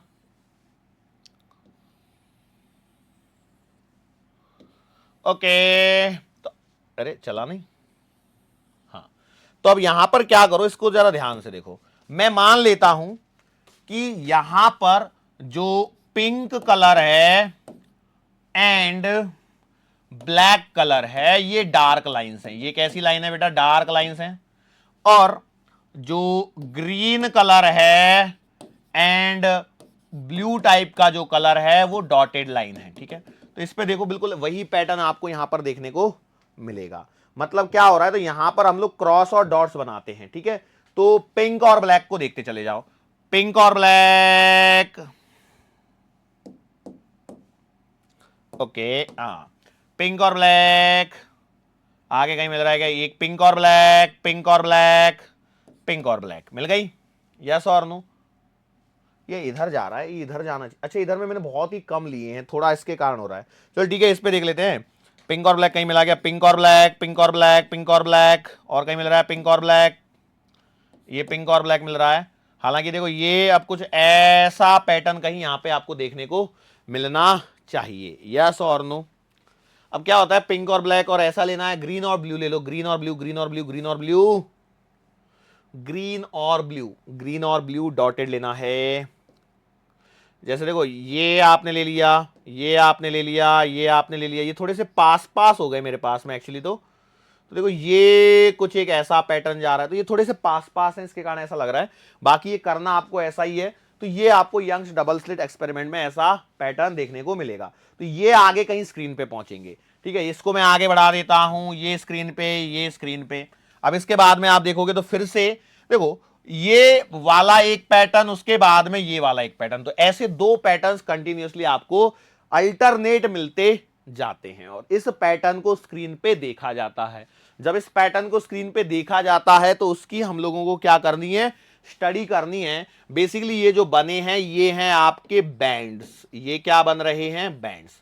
ठीक है, अब हम लोग यहां पे दिखाते समय तो एक पतली सी लाइन दिखा रहे हैं, दिखा रहे हैं कि नहीं दिखा रहे हैं? पर वहां पे क्या होता है, थोड़ा सी मोटी सी एक बैंड बनती है, तो अल्टरनेट होती है। तो उनको सेंटर से हम लोग उनकी डिस्टेंस को ट्रैवल मेजर करते हैं कि भैया कितनी मोटी बनी है, उसे फ्रिंज विड्थ कहते हैं। इनको जो पैटर्न जो स्क्रीन पे मिलता है उसे कहते हैं fringes, bright fringes and dark fringes. Bright कहां मिल रही हैं आपके पास में?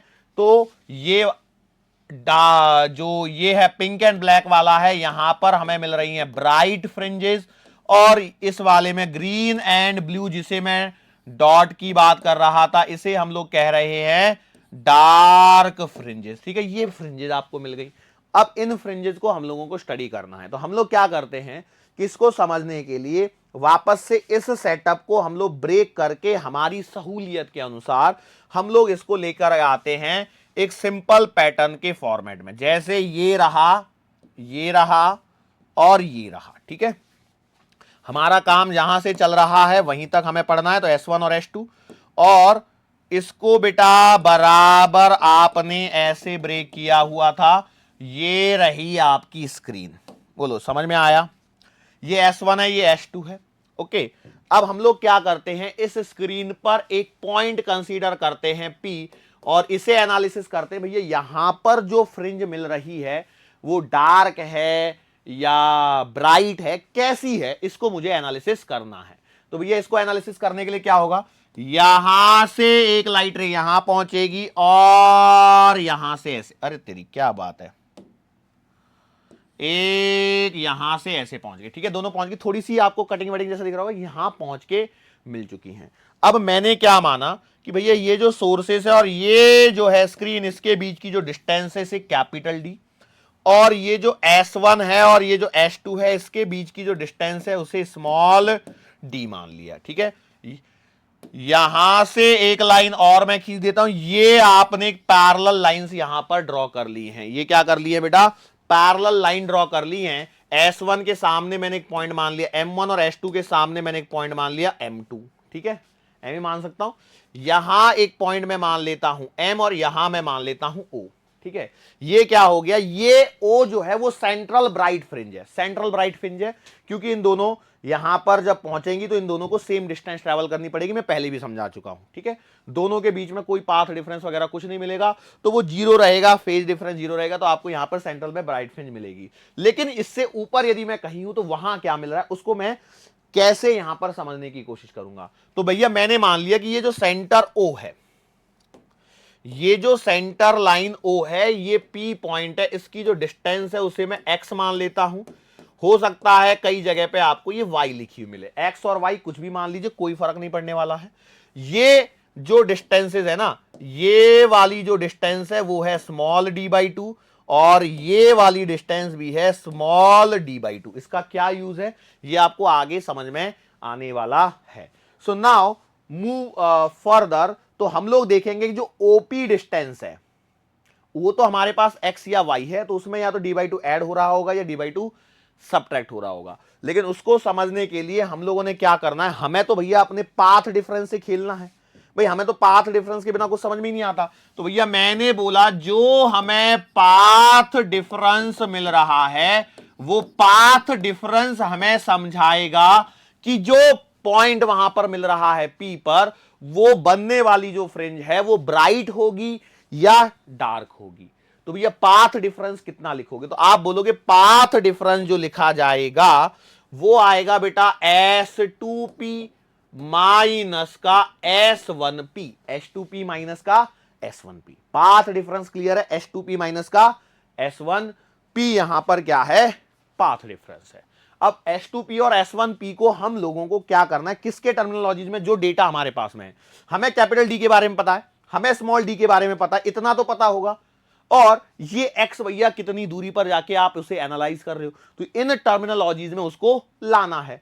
तो भैया इसके लिए हमने क्या किया कि S2P और S1P के बारे में सोचा, तो मैंने S1P, तो भैया ये रहा S1 ये रहा P, तो इस ट्राइंगल के बारे में सोचा, तो ये कैपिटल डी आएगा, आएगा कि नहीं आएगा, और ये वाला पॉइंट इसके सामने है M1।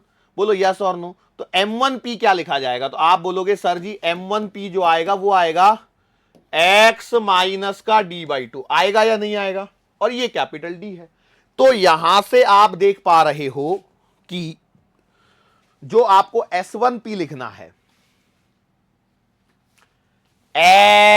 S1P जो लिखना है वो कितना बन रहा था, मैंने देखा था यार फिर भूल गया। यहां पे S1P ये राइट एंगल ट्राइंगल, तो आप लिखोगे S1P बराबर under the root of S1M1 square plus का PM1 का स्क्वायर। बोलो यस और नो, क्या ये सही लिख रहा हूं मैं, S1P पे बात चल रही है, तो S1M1 है, तो ये कैपिटल डी स्क्वायर प्लस का x minus D by two the whole square, तो आप इसे लिख दीजिए, तो ये आ जाएगा बेटा under the root of capital D square plus का x minus D by two का होल स्क्वायर। बोलो यस और नो, तो आपने बोला ठीक है। अब हम लोग क्या कर लेते हैं, इसको है ना स्क्वायर रूट में कैलकुलेशन अटक जाएंगी, तो हम लोग इसको सिंपल करने के लिए स्क्वायर कर देते हैं दोनों साइड में, तो हमारे पास में मिल जाएगा S1P का स्क्वायर बराबर डी स्क्वायर प्लस का x minus D by two का होल स्क्वायर। बोलो यस और नो।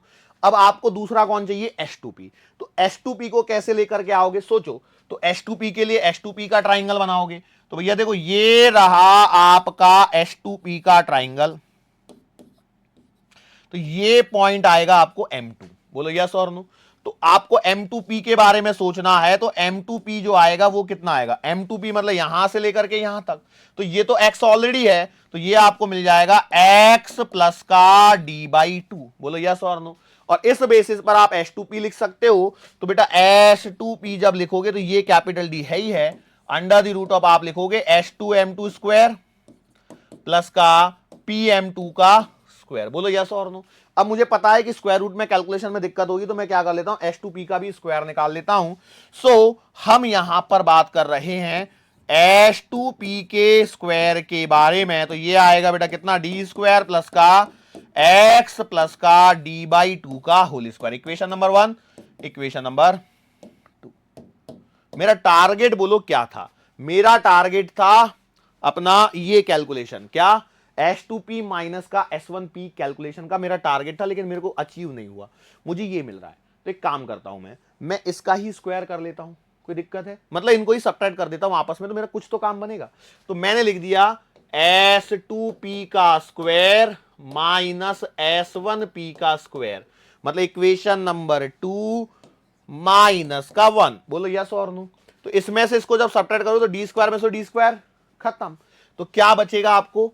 इधर में बचेगा x प्लस का d/2 का square minus x minus d/2 का स्क्वायर। बोलो यस और नो।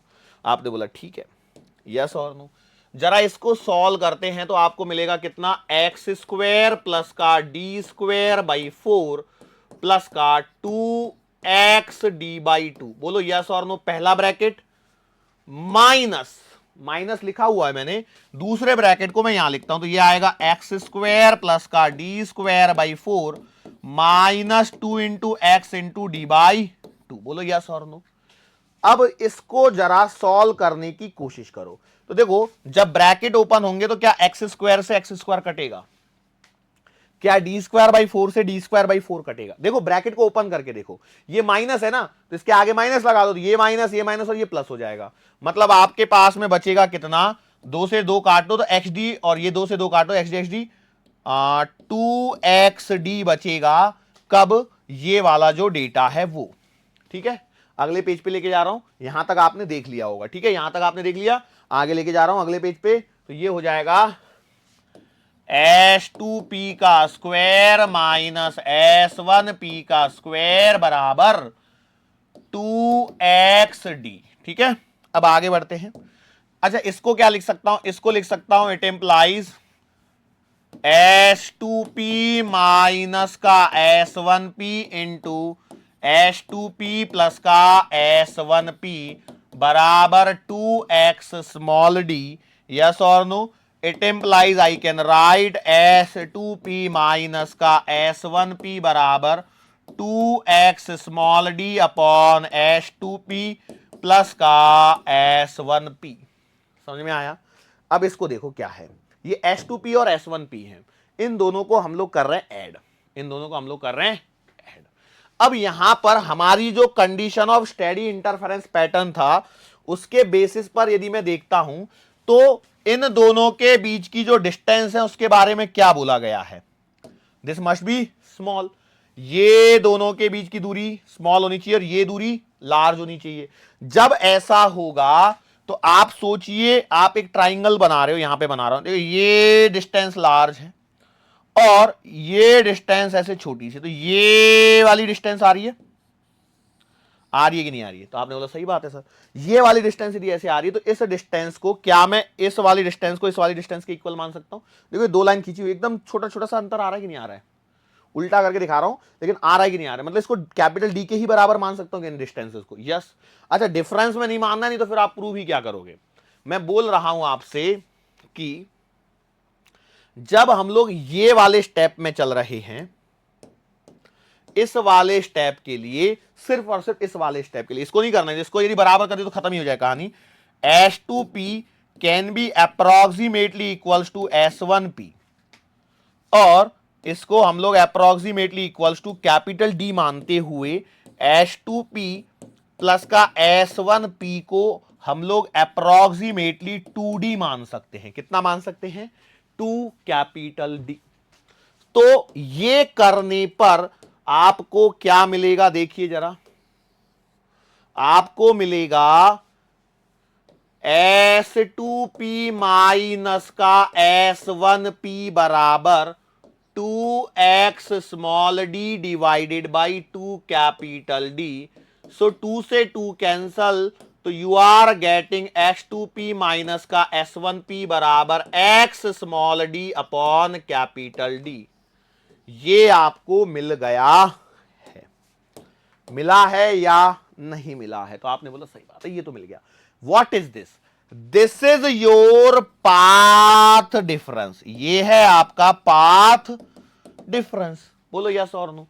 तो देखो, पाथ डिफरेंस में कहीं ना कहीं एक्स स्मॉल डी और कैपिटल डी आपको मिल चुका है।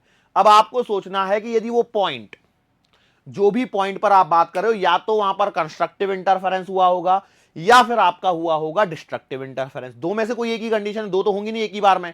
तो हमने बोला कि भैया यदि आपको कंस्ट्रक्टिव इंटरफेरेंस जैसी सिचुएशन मिली भी होगी, कंस्ट्रक्टिव इंटरफेरेंस जैसी स्थिति मिली भी हुई होगी, तो आपका ये जो पाथ डिफरेंस आएगा वो लैम्बडा बाई 2 का इवन मल्टीपल आएगा। तो मैंने मान लिया कि भैया फॉर कंस्ट्रक्टिव इंटरफेरेंस, माना कि हमारा कंस्ट्रक्टिव इंटरफेरेंस हुआ है, तो आप कहोगे कि पाथ डिफरेंस जो है वो है इवन मल्टीपल ऑफ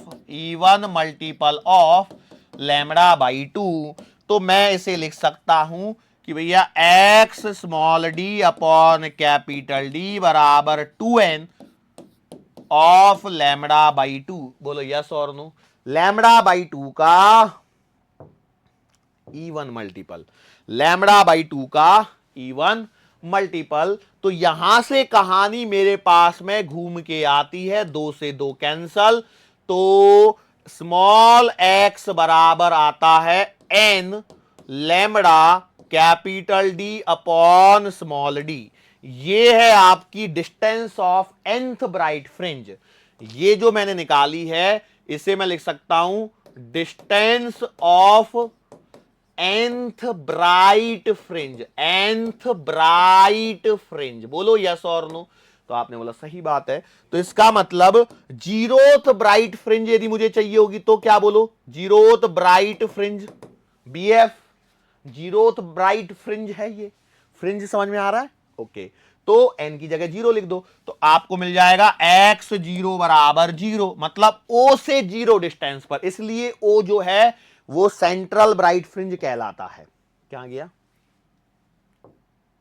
यार, एसी का क्या हो रहा है, कहां गया, ये रहा। तो x क्या है, डिस्टेंस मेजर्ड फ्रॉम o। यदि ये 0 आ गई मतलब यहीं पर आपको मिला है, तो इसलिए मैंने इसको पहले ही आपको बताया। तो ये क्या है, सेंट्रल ब्राइट फ्रिंज है, सेंट्रल ब्राइट फ्रिंज है। इसके आजू बाजू का डेटा बेटा मैं मिटा रहा हूं, क्योंकि अब क्या है ना, ये चीजें मैं आपको समझा चुका था, तो ये यहां पर अब लिखने का कोई सिग्निफिकेंस नहीं बचता है।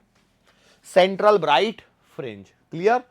ओके, अब यहां से आगे दोनों साइड में क्या होगा ना, ब्राइट और डार्क फ्रिंजेस मिलती हैं हम लोगों को, ये मिल गई। अच्छा, पहली ब्राइट फ्रिंज की डिफरेंस पे हम लोग बात करते हैं। पहली ब्राइट फ्रिंज कहां मिलेगी, तो आपने मान लिया उसे लिख दिया x1, तो 1 की जगह लिख दो, n की जगह 1 लिख दो, तो आपको मिलेगा lambda capital D upon small D.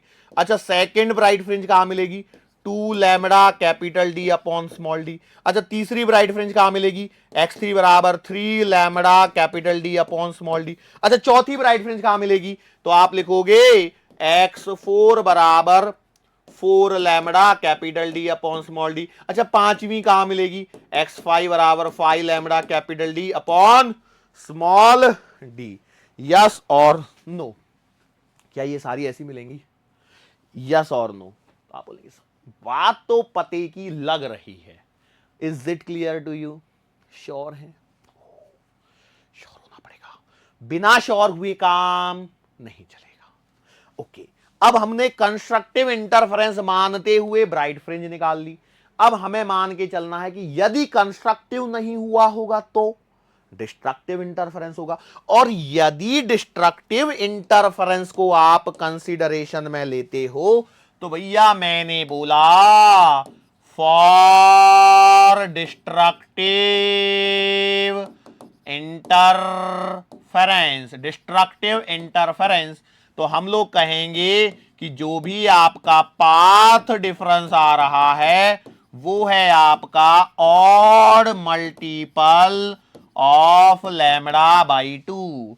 तो देखो, अब एक बात समझिए, ऑड मल्टीपल जब मैं ले रहा हूं तो पाथ डिफरेंस पहले ढूंढ के निकालिए कहां है। वैसे तो मुझे पता है, देखो यहां लिखा है ना x D upon capital D, अरे आगे चला गया, x small D divided by capital D बराबर, ऑड मल्टीपल चाहिए तो हम लोग लिखेंगे 2m माइनस का 1 लैम्बडा बाई 2। इस बार m लिया है, पिछली बार n लिया था, याद रखना। मतलब हम लोग क्या कर रहे हैं कि डार्क के लिए स्मॉल m यूज कर रहे हैं और ब्राइट के लिए स्मॉल n यूज कर रहे हैं, ताकि आपको परेशानी ना हो। यस और नो? बेटा थोड़ी देर और बेयर कर लीजिए। अब क्या है ना, ऑलरेडी 1 घंटा निकल चुका है, अब थोड़े इसको बीच में छोड़ूंगा तो फिर दिक्कत हो जाएगी। तो हम लोग क्या करेंगे, खत्म कर लेते हैं, ठीक है? एटलीस्ट YDSE को फिनिश कर लेते हैं। थियरी चीजें बहुत ज्यादा थी। ओके, तो भैया इसको यदि मैं देखता हूं तो मैं यहां से पाता हूं कि आई कैन राइट x बराबर 2m माइनस का 1 lambda capital D upon small D. Yes और नो? ये आपको मिल गई वो हाइट। अब देखो यहां पर m की खास बात क्या है, देखो जीरो तो डार्क फ्रिंज नहीं ले रहे हम लोग, जीरो तो डार्क फ्रिंज नहीं ले रहे, क्योंकि सेंट्रल में तो आपको ब्राइट फ्रिंज ही मिल रही है। उसके ऊपर और नीचे आपको dark as well as bright दोनों मिल रही हैं। लेकिन सेंटर में m बराबर 0 पुट करके बेवकूफों जैसी हरकत मत कर देना। यस और नो? तो एक बात बताओ, यदि मैं चाहता हूं फर्स्ट डार्क फ्रिंज कहां मिली होगी, तो भैया फर्स्ट डार्क फ्रिंज, एक काम करते हैं, इसको मैं अच्छे से लिखना चाहूं तो मैं लिख सकता हूं mth डार्क फ्रिंज की डिस्टेंस सेंटर से आएगी बेटा 2m माइनस का 1 lambda capital D upon small D. लिखते चलो। तो भैया फर्स्ट डार्क फ्रिंज आपको मिलेगी x1 बराबर m की जगह 1 रखो, 2 इंटू 1 2, 2 माइनस 1 1, 1 इंटू 2 2। कुछ तो भी गड़बड़ी हो रही है, यहां पे 2 लिखना भूल गए। ओके, तो ये मिलेगी आपको lambda capital D upon 2d पर।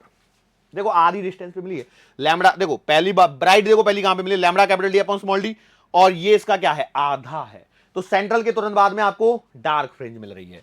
ओके, इसको जरा देखो x2 सेकेंड डार्क फ्रिंज की यदि मैं बात करूं तो x2 मान लेता हूं, तो 2 2 जा 4, 4 में से एक गया 3 3, मतलब आपको मिल रही है 3 lambda capital D upon small 2d।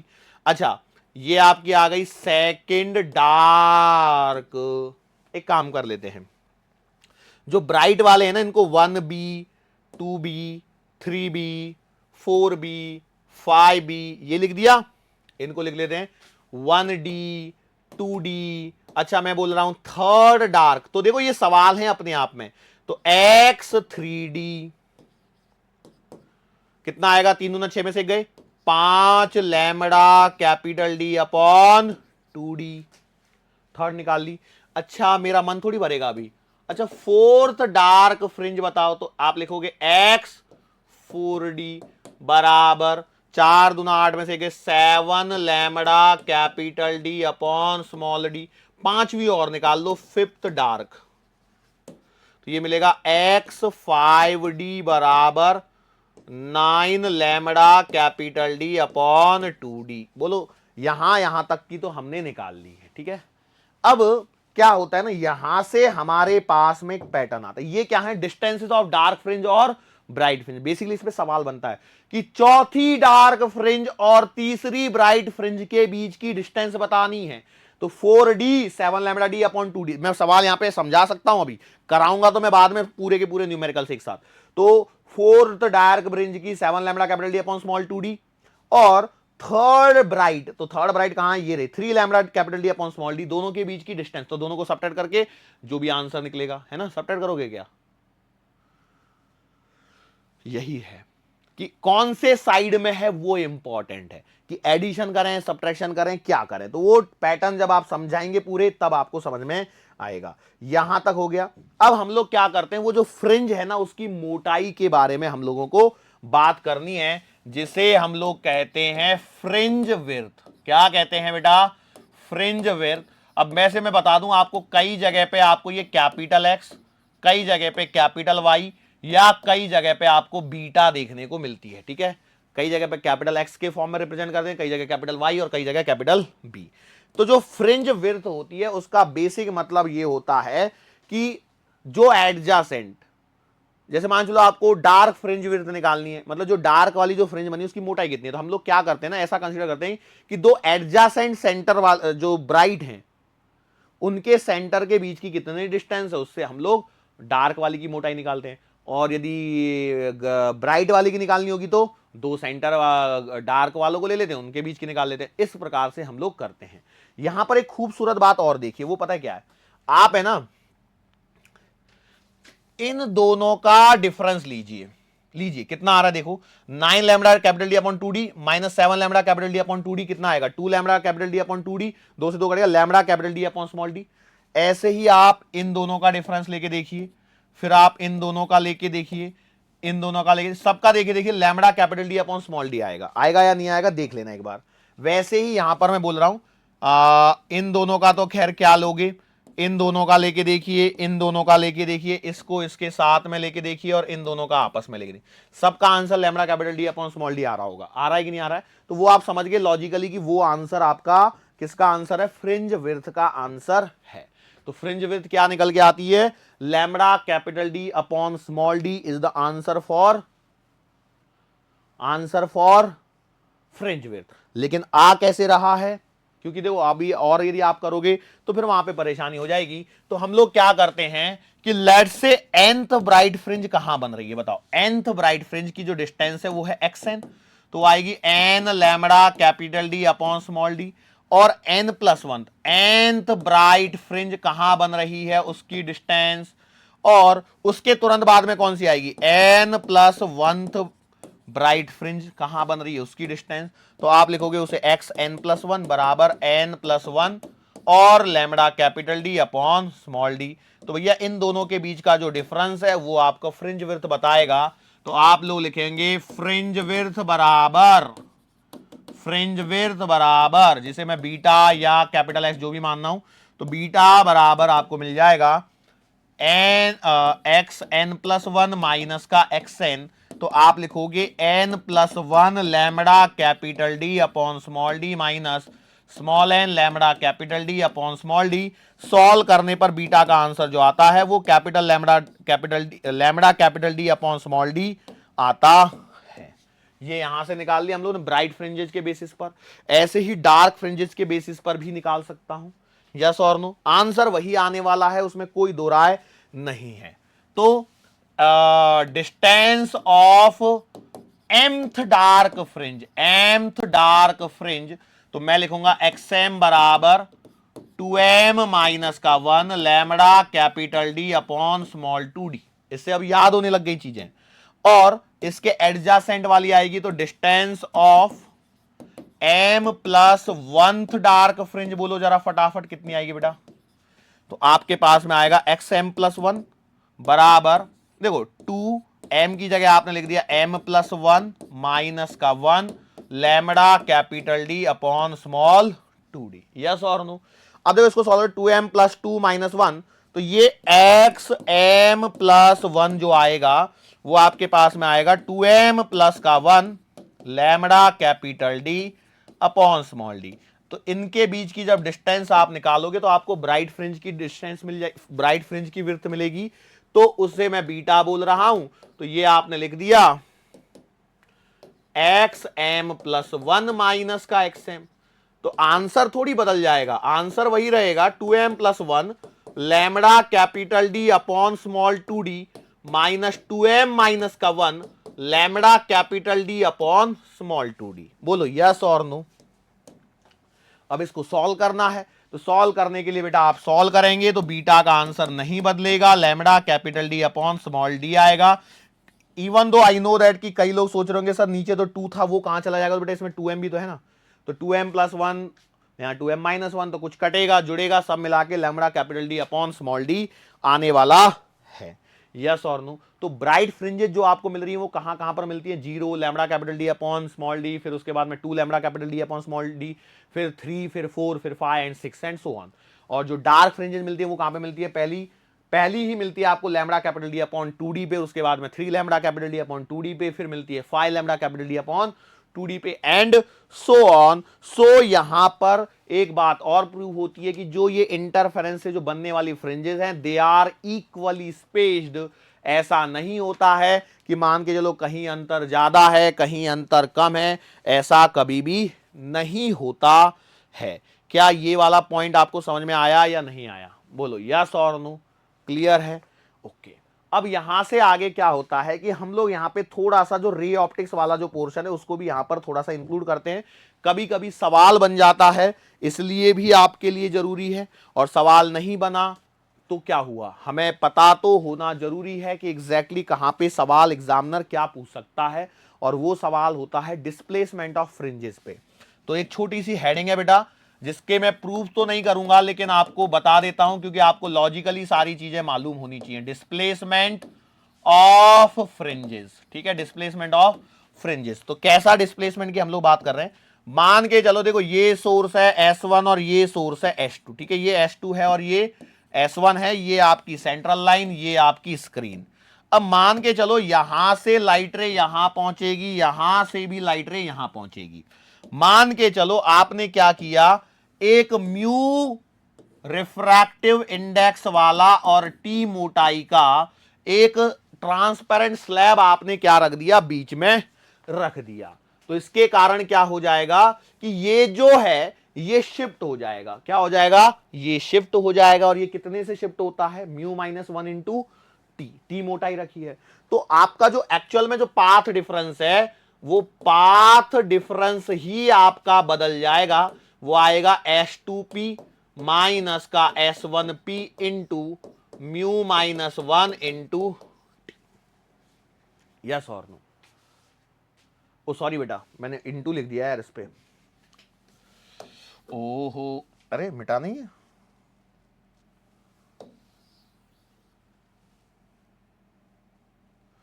बताओ क्या हो जाएगा कि S2P में से हम लोग जो सब्ट्रैक्ट करेंगे वो S1P और माइनस माइनस प्लस का म्यू माइनस का 1 इंटू टी, म्यू माइनस का 1 इंटू टी, इतने को क्या करना पड़ेगा आपको, देखो S1P की जगह वो शिफ्ट हो जाएगा कितने से, म्यू माइनस 1 इंटू टी से शिफ्ट हो जाएगा। तो उसको आपको क्या करना पड़ेगा, उसमें ऐड करना पड़ेगा, और जब ऐड करेंगे उसके बाद में इस वाले पूरे को क्या कर देंगे, सब्ट्रैक्ट कर देंगे, क्योंकि ये शिफ्टिंग हम लोग पढ़ के आए हैं, यस और नो। तो ये यहां पर कई बार सीधा सीधा सवाल बन जाता है कि कितने से शिफ्ट हुआ, कितने का क्या हुआ। Is it clear to you, is it clear to you, मतलब ठीक है सर जी, मान लेते हैं थोड़ी देर के बाद में। अब एक बात बताओ, यदि मैं यहां से बोल देता हूं कि ये शिफ्टिंग कुछ इस प्रकार से हो रही है, म्यू माइनस 1 इंटू टी की क्या आ रही है, शिफ्टिंग आ रही है, तो ये जो भी म्यू माइनस 1 की जो शिफ्टिंग आ रही है उसके कारण यहां पर जो चेंजेस होने वाले हैं वो किस प्रकार के चेंजेस होंगे, मतलब जो पॉइंट ऑफ स्टडी है, वो जो पॉइंट है वो जो है वो थोड़ा सा यहां पर चेंज हो चुका होगा। और वो थोड़ा सा जब चेंज होगा तो बेसिकली क्या हो जाएगा कि जो आपकी जो ब्राइट फ्रिंज है, जो आपकी ब्राइट फ्रिंज जो आपको पहले किसी और पोजीशन पर मिल रही थी, वो अब किसी और पोजीशन पर मिलेगी, और जब किसी और पोजीशन पर मिलेगी तो जो शिफ्टिंग आई है उसका आपको रिजल्ट क्या रखना पड़ेगा, याद रखना पड़ेगा। वापस से हम लोग इस डेरिवेशन को नहीं करने वाले बेटा, वापस से इस डेरिवेशन को हम लोग नहीं करने वाले हैं। यस, तो फिर कैसे करेंगे, तो करने का तरीका वही रहने वाला है, चेंज कुछ नहीं होगा। जो मैंने यहां पे समझा दिया है वो चीजें यहां पर एग्जिस्ट करेंगी। इसको हम लोग क्या कर सकते हैं, पाथ डिफरेंस को हम लोग एक अलग तरीके से और कैलकुलेट कर सकते हैं। जैसे देखो यहां से क्या कर सकते हैं हम लोग, एक परपेंडिकुलर ड्रॉ कर सकता हूं, मैं आपको बता दूं, ये एक परपेंडिकुलर यदि मैं ड्रॉ कर देता हूं, है ना, तो S2P और S1P, और यहां पर हम लोग मान लेते हैं एंगल है आपके पास में थीटा, कितने का एंगल है, थीटा का यदि मैं एंगल ले लेता हूं, थीटा का एंगल मतलब किस प्रकार से ले रहा हूं मैं, बेसिकली यदि मैं ये वाला एंगल थीटा कंसीडर कर लेता हूं, तो यहां से यदि मैं सेंट्रल एक लाइट में यदि भेजता तो यहां पर ये जो बनने वाला एंगल आता था, ये वाला थीटा लेने पर कैसे लेता था मैं, ओके,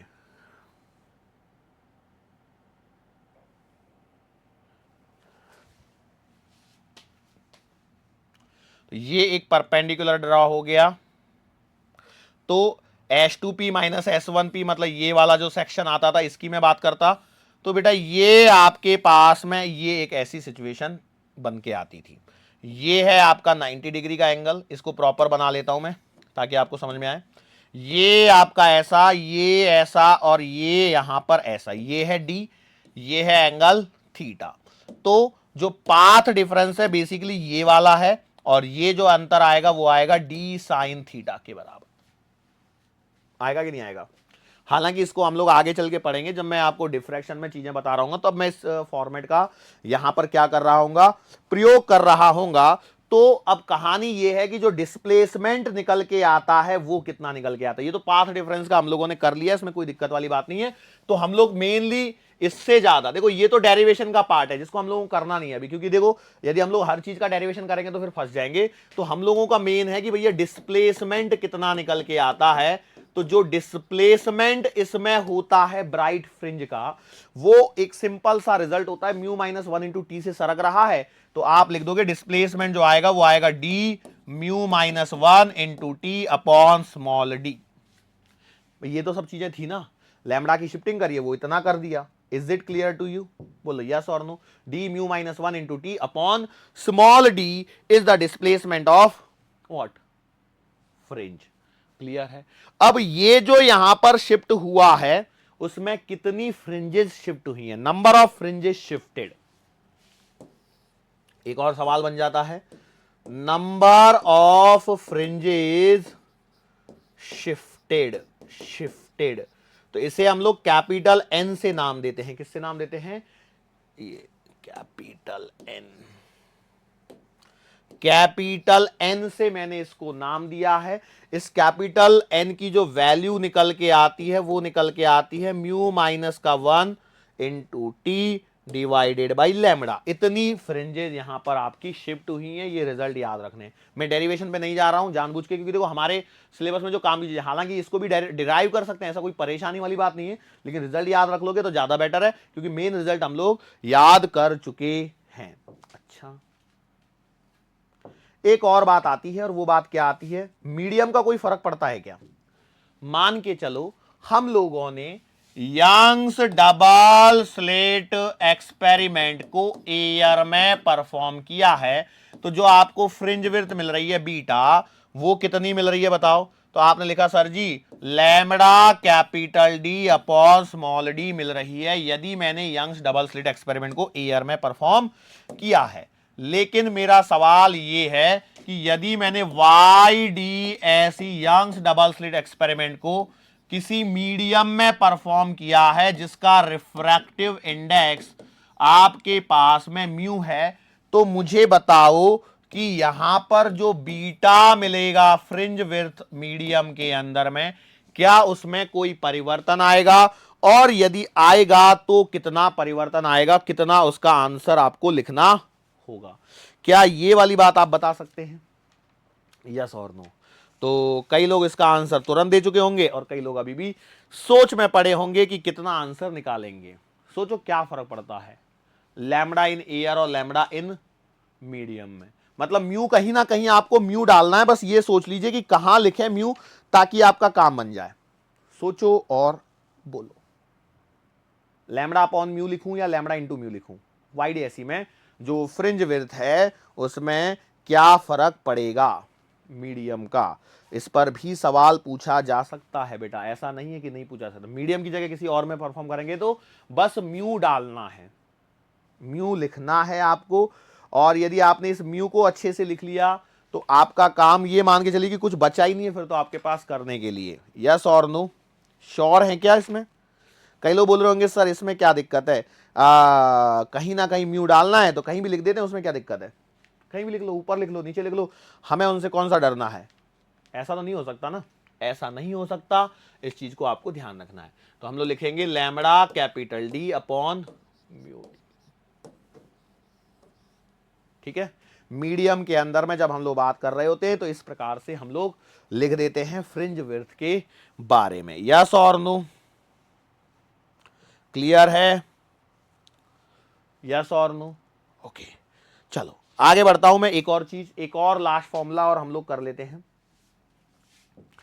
अब जैसे मान के चलो एक प्लेट इंट्रोड्यूस करी मैंने, क्या करी? एक प्लेट इंट्रोड्यूस करी, तो मैंने लिख दिया कि भैया वो म्यू माइनस 1 × टी का क्या हो गया शिफ्ट, दो कर देता अलग अलग में, तो उसको और ऐड कर दो और दोनों को सब्ट्रैक्ट कर दो, मतलब म्यू माइनस 1 × टी और म्यू टू माइनस 1 × टी, या T1 और T2 जैसा भी आएगा उसके हिसाब से आपको क्या करना रहेगा, एडजस्टमेंट करना रहेगा। बाकी सारी चीजें जो हैं वो सेम रहेगी। मतलब जो डिस्टेंस हम लोग निकाल रहे हैं ना, स्मॉल एक्स जो निकाल रहे हैं, वो कितना फर्क पड़ जाएगा, म्यू माइनस 1 × टी का फर्क और यहां पर पड़ जाएगा। यस और नो? क्लियर है? कुछ समझ में आया या नहीं आया? कर लोगे या नहीं कर पाओगे? देखो क्या नहीं, छोटी छोटी सी चीजें होती हैं। इस पर क्या है, जैसे मैं आपको बोलूं कि रे ऑप्टिक्स के कुछ फिनोमिनाज और उनसे रिलेटेड कुछ सवाल यदि एग्जामिनर बनाना चाहे तो बना सकता है, बट मोस्टली अमूमन देखा गया है कि वो नहीं पूछते हैं। इतने में ही आप वैसे ही हैरान परेशान से घूम रहे होते हो, उसमें और आपको परेशान कर देगा तो फिर तो दिक्कत ही हो जाएगी। यस और नो? तो फ्रिंज शिफ्ट आपको सिखा दिया है कि भैया फ्रिंज शिफ्ट कितना होगा, या डिस्प्लेसमेंट ऑफ द फ्रिंज जिसे हम लोग कहते हैं। फ्रिंज शिफ्ट लिखो या डिस्प्लेसमेंट ऑफ द फ्रिंज लिखो, एक ही बात है। वो कितने का आएगा? D upon D mu minus का 1 इंटू टी। किधर गया? यहां लिखा नहीं, पिछले वर्ष पे D mu minus 1 into T upon small D. ये है डिस्प्लेसमेंट ऑफ फ्रिंज या shift of fringe. Number of fringes shifted mu minus 1 T upon lambda रहता है। यंग्स डबल स्लिट एक्सपेरिमेंट यदि एयर में परफॉर्म किया है तो fringe with lambda capital D upon small D आ रही है। मीडियम में lambda capital D upon mu D आएगा। हालांकि मैं इसको लिखना चाहूं तो मैं एक और चीज लिख देता हूं, कोई दिक्कत नहीं है। बीटा इन मीडियम बराबर आता है beta air divided by mu. ठीक है, इस पे स्ट्रेट फॉरवर्ड सवाल एग्जामिनर पूछ सकता है और आपको ये सवाल आने चाहिए। क्लियर है? श्योर? सो बेटा आज के लेक्चर में हम लोगों ने काफी चीजें कवर करने की कोशिश की है, काफी लंबा लेक्चर ऑलरेडी हो चुका है। सो इस लेक्चर को बेटा यहां पर ही हम लोग समाप्त करते हैं। देखो मैं जानबूझ के नहीं किया हूं, कि ऐसा नहीं कि मैं जानबूझ के लंबा लेक्चर खींचा है। यहां पर जो पॉइंट था वाईडीएसई जो था उसको हमें लेना ही था, और ये काफी लंबा टॉपिक है, इसको मैं और आप नहीं बदल सकते हैं। हाँ, मैं शॉर्टकट मार देता, बिना समझाए आगे बढ़ता तो एक अलग बात है, तो फिर तो क्या 45 मिनट में ही खत्म कर सकता था। लेकिन मैं चाहता हूं कि आपको चीजें, मेरी कोशिश ये हमेशा रहती है कि मैं अपनी तरफ से ईमानदारी से कोशिश करूं कि भैया आपको चीजों को जितना मैक्सिमम पॉसिबल हो सकता है समय लिमिट के अंदर में, जो लिमिटेड फैक्टर्स जो हमारे हैं उन फैक्टर्स को कंसीडर करते हुए आपको समझाने की पूरी कोशिश करी जाए। तो आज के लेक्चर में जो कुछ कंडीशंस हैं उस पे, जो स्टडी पैटर्न के जो कंडीशन, उस पे थियोरेटिकल सवाल बन सकते हैं। इंटरफेरेंस क्या होता है, हालांकि मैंने बहुत सारा पोर्शन आपको ऐसा बताया जो वेव चैप्टर से रिलेटेड है, तो आपने यदि वेव चैप्टर रिकॉल कर लिया तो बहुत ही अच्छी बात है। और कुछ मैंने थर्मोडायनामिक्स से रिलेटेड कुछ चीज़ें छोटी सी बात कर ली थी जो आपको करनी है, बस आपको होमवर्क नहीं, आप रिकॉलिंग के लिए भैया आप कितने नीट के लिए प्रिपेयर्ड हो, इन सब चीज़ों को देखते हुए मैंने किया है। बाकी सिंपल चीज़ें हैं, वाईडीएसई बहुत सिंपल है, फ्रिंज विड्थ वगैरह पे सीधा सीधा सवाल आता है, न्यूमेरिकल इसी के बेसिस पर बनेंगे, इससे बाहर कुछ भी नहीं जाने वाला है। हाँ, सिंबल्स नोटेशन का फर्क हो सकता है, मैंने बताया स्मॉल एक्स स्मॉल वाई किसी भी टर्मिनोलॉजी में हो, यस और नो, और कैपिटल एक्स कैपिटल वाई या बीटा, ये सिंबल्स यूज करते हैं जनरली सब जगह पर। ठीक है? श्योर? सो आज के लिए बेटा बस इतना ही, मुलाकात फिर से होगी आने वाले अगले लेक्चर के दरमियान। सो तब तक के लिए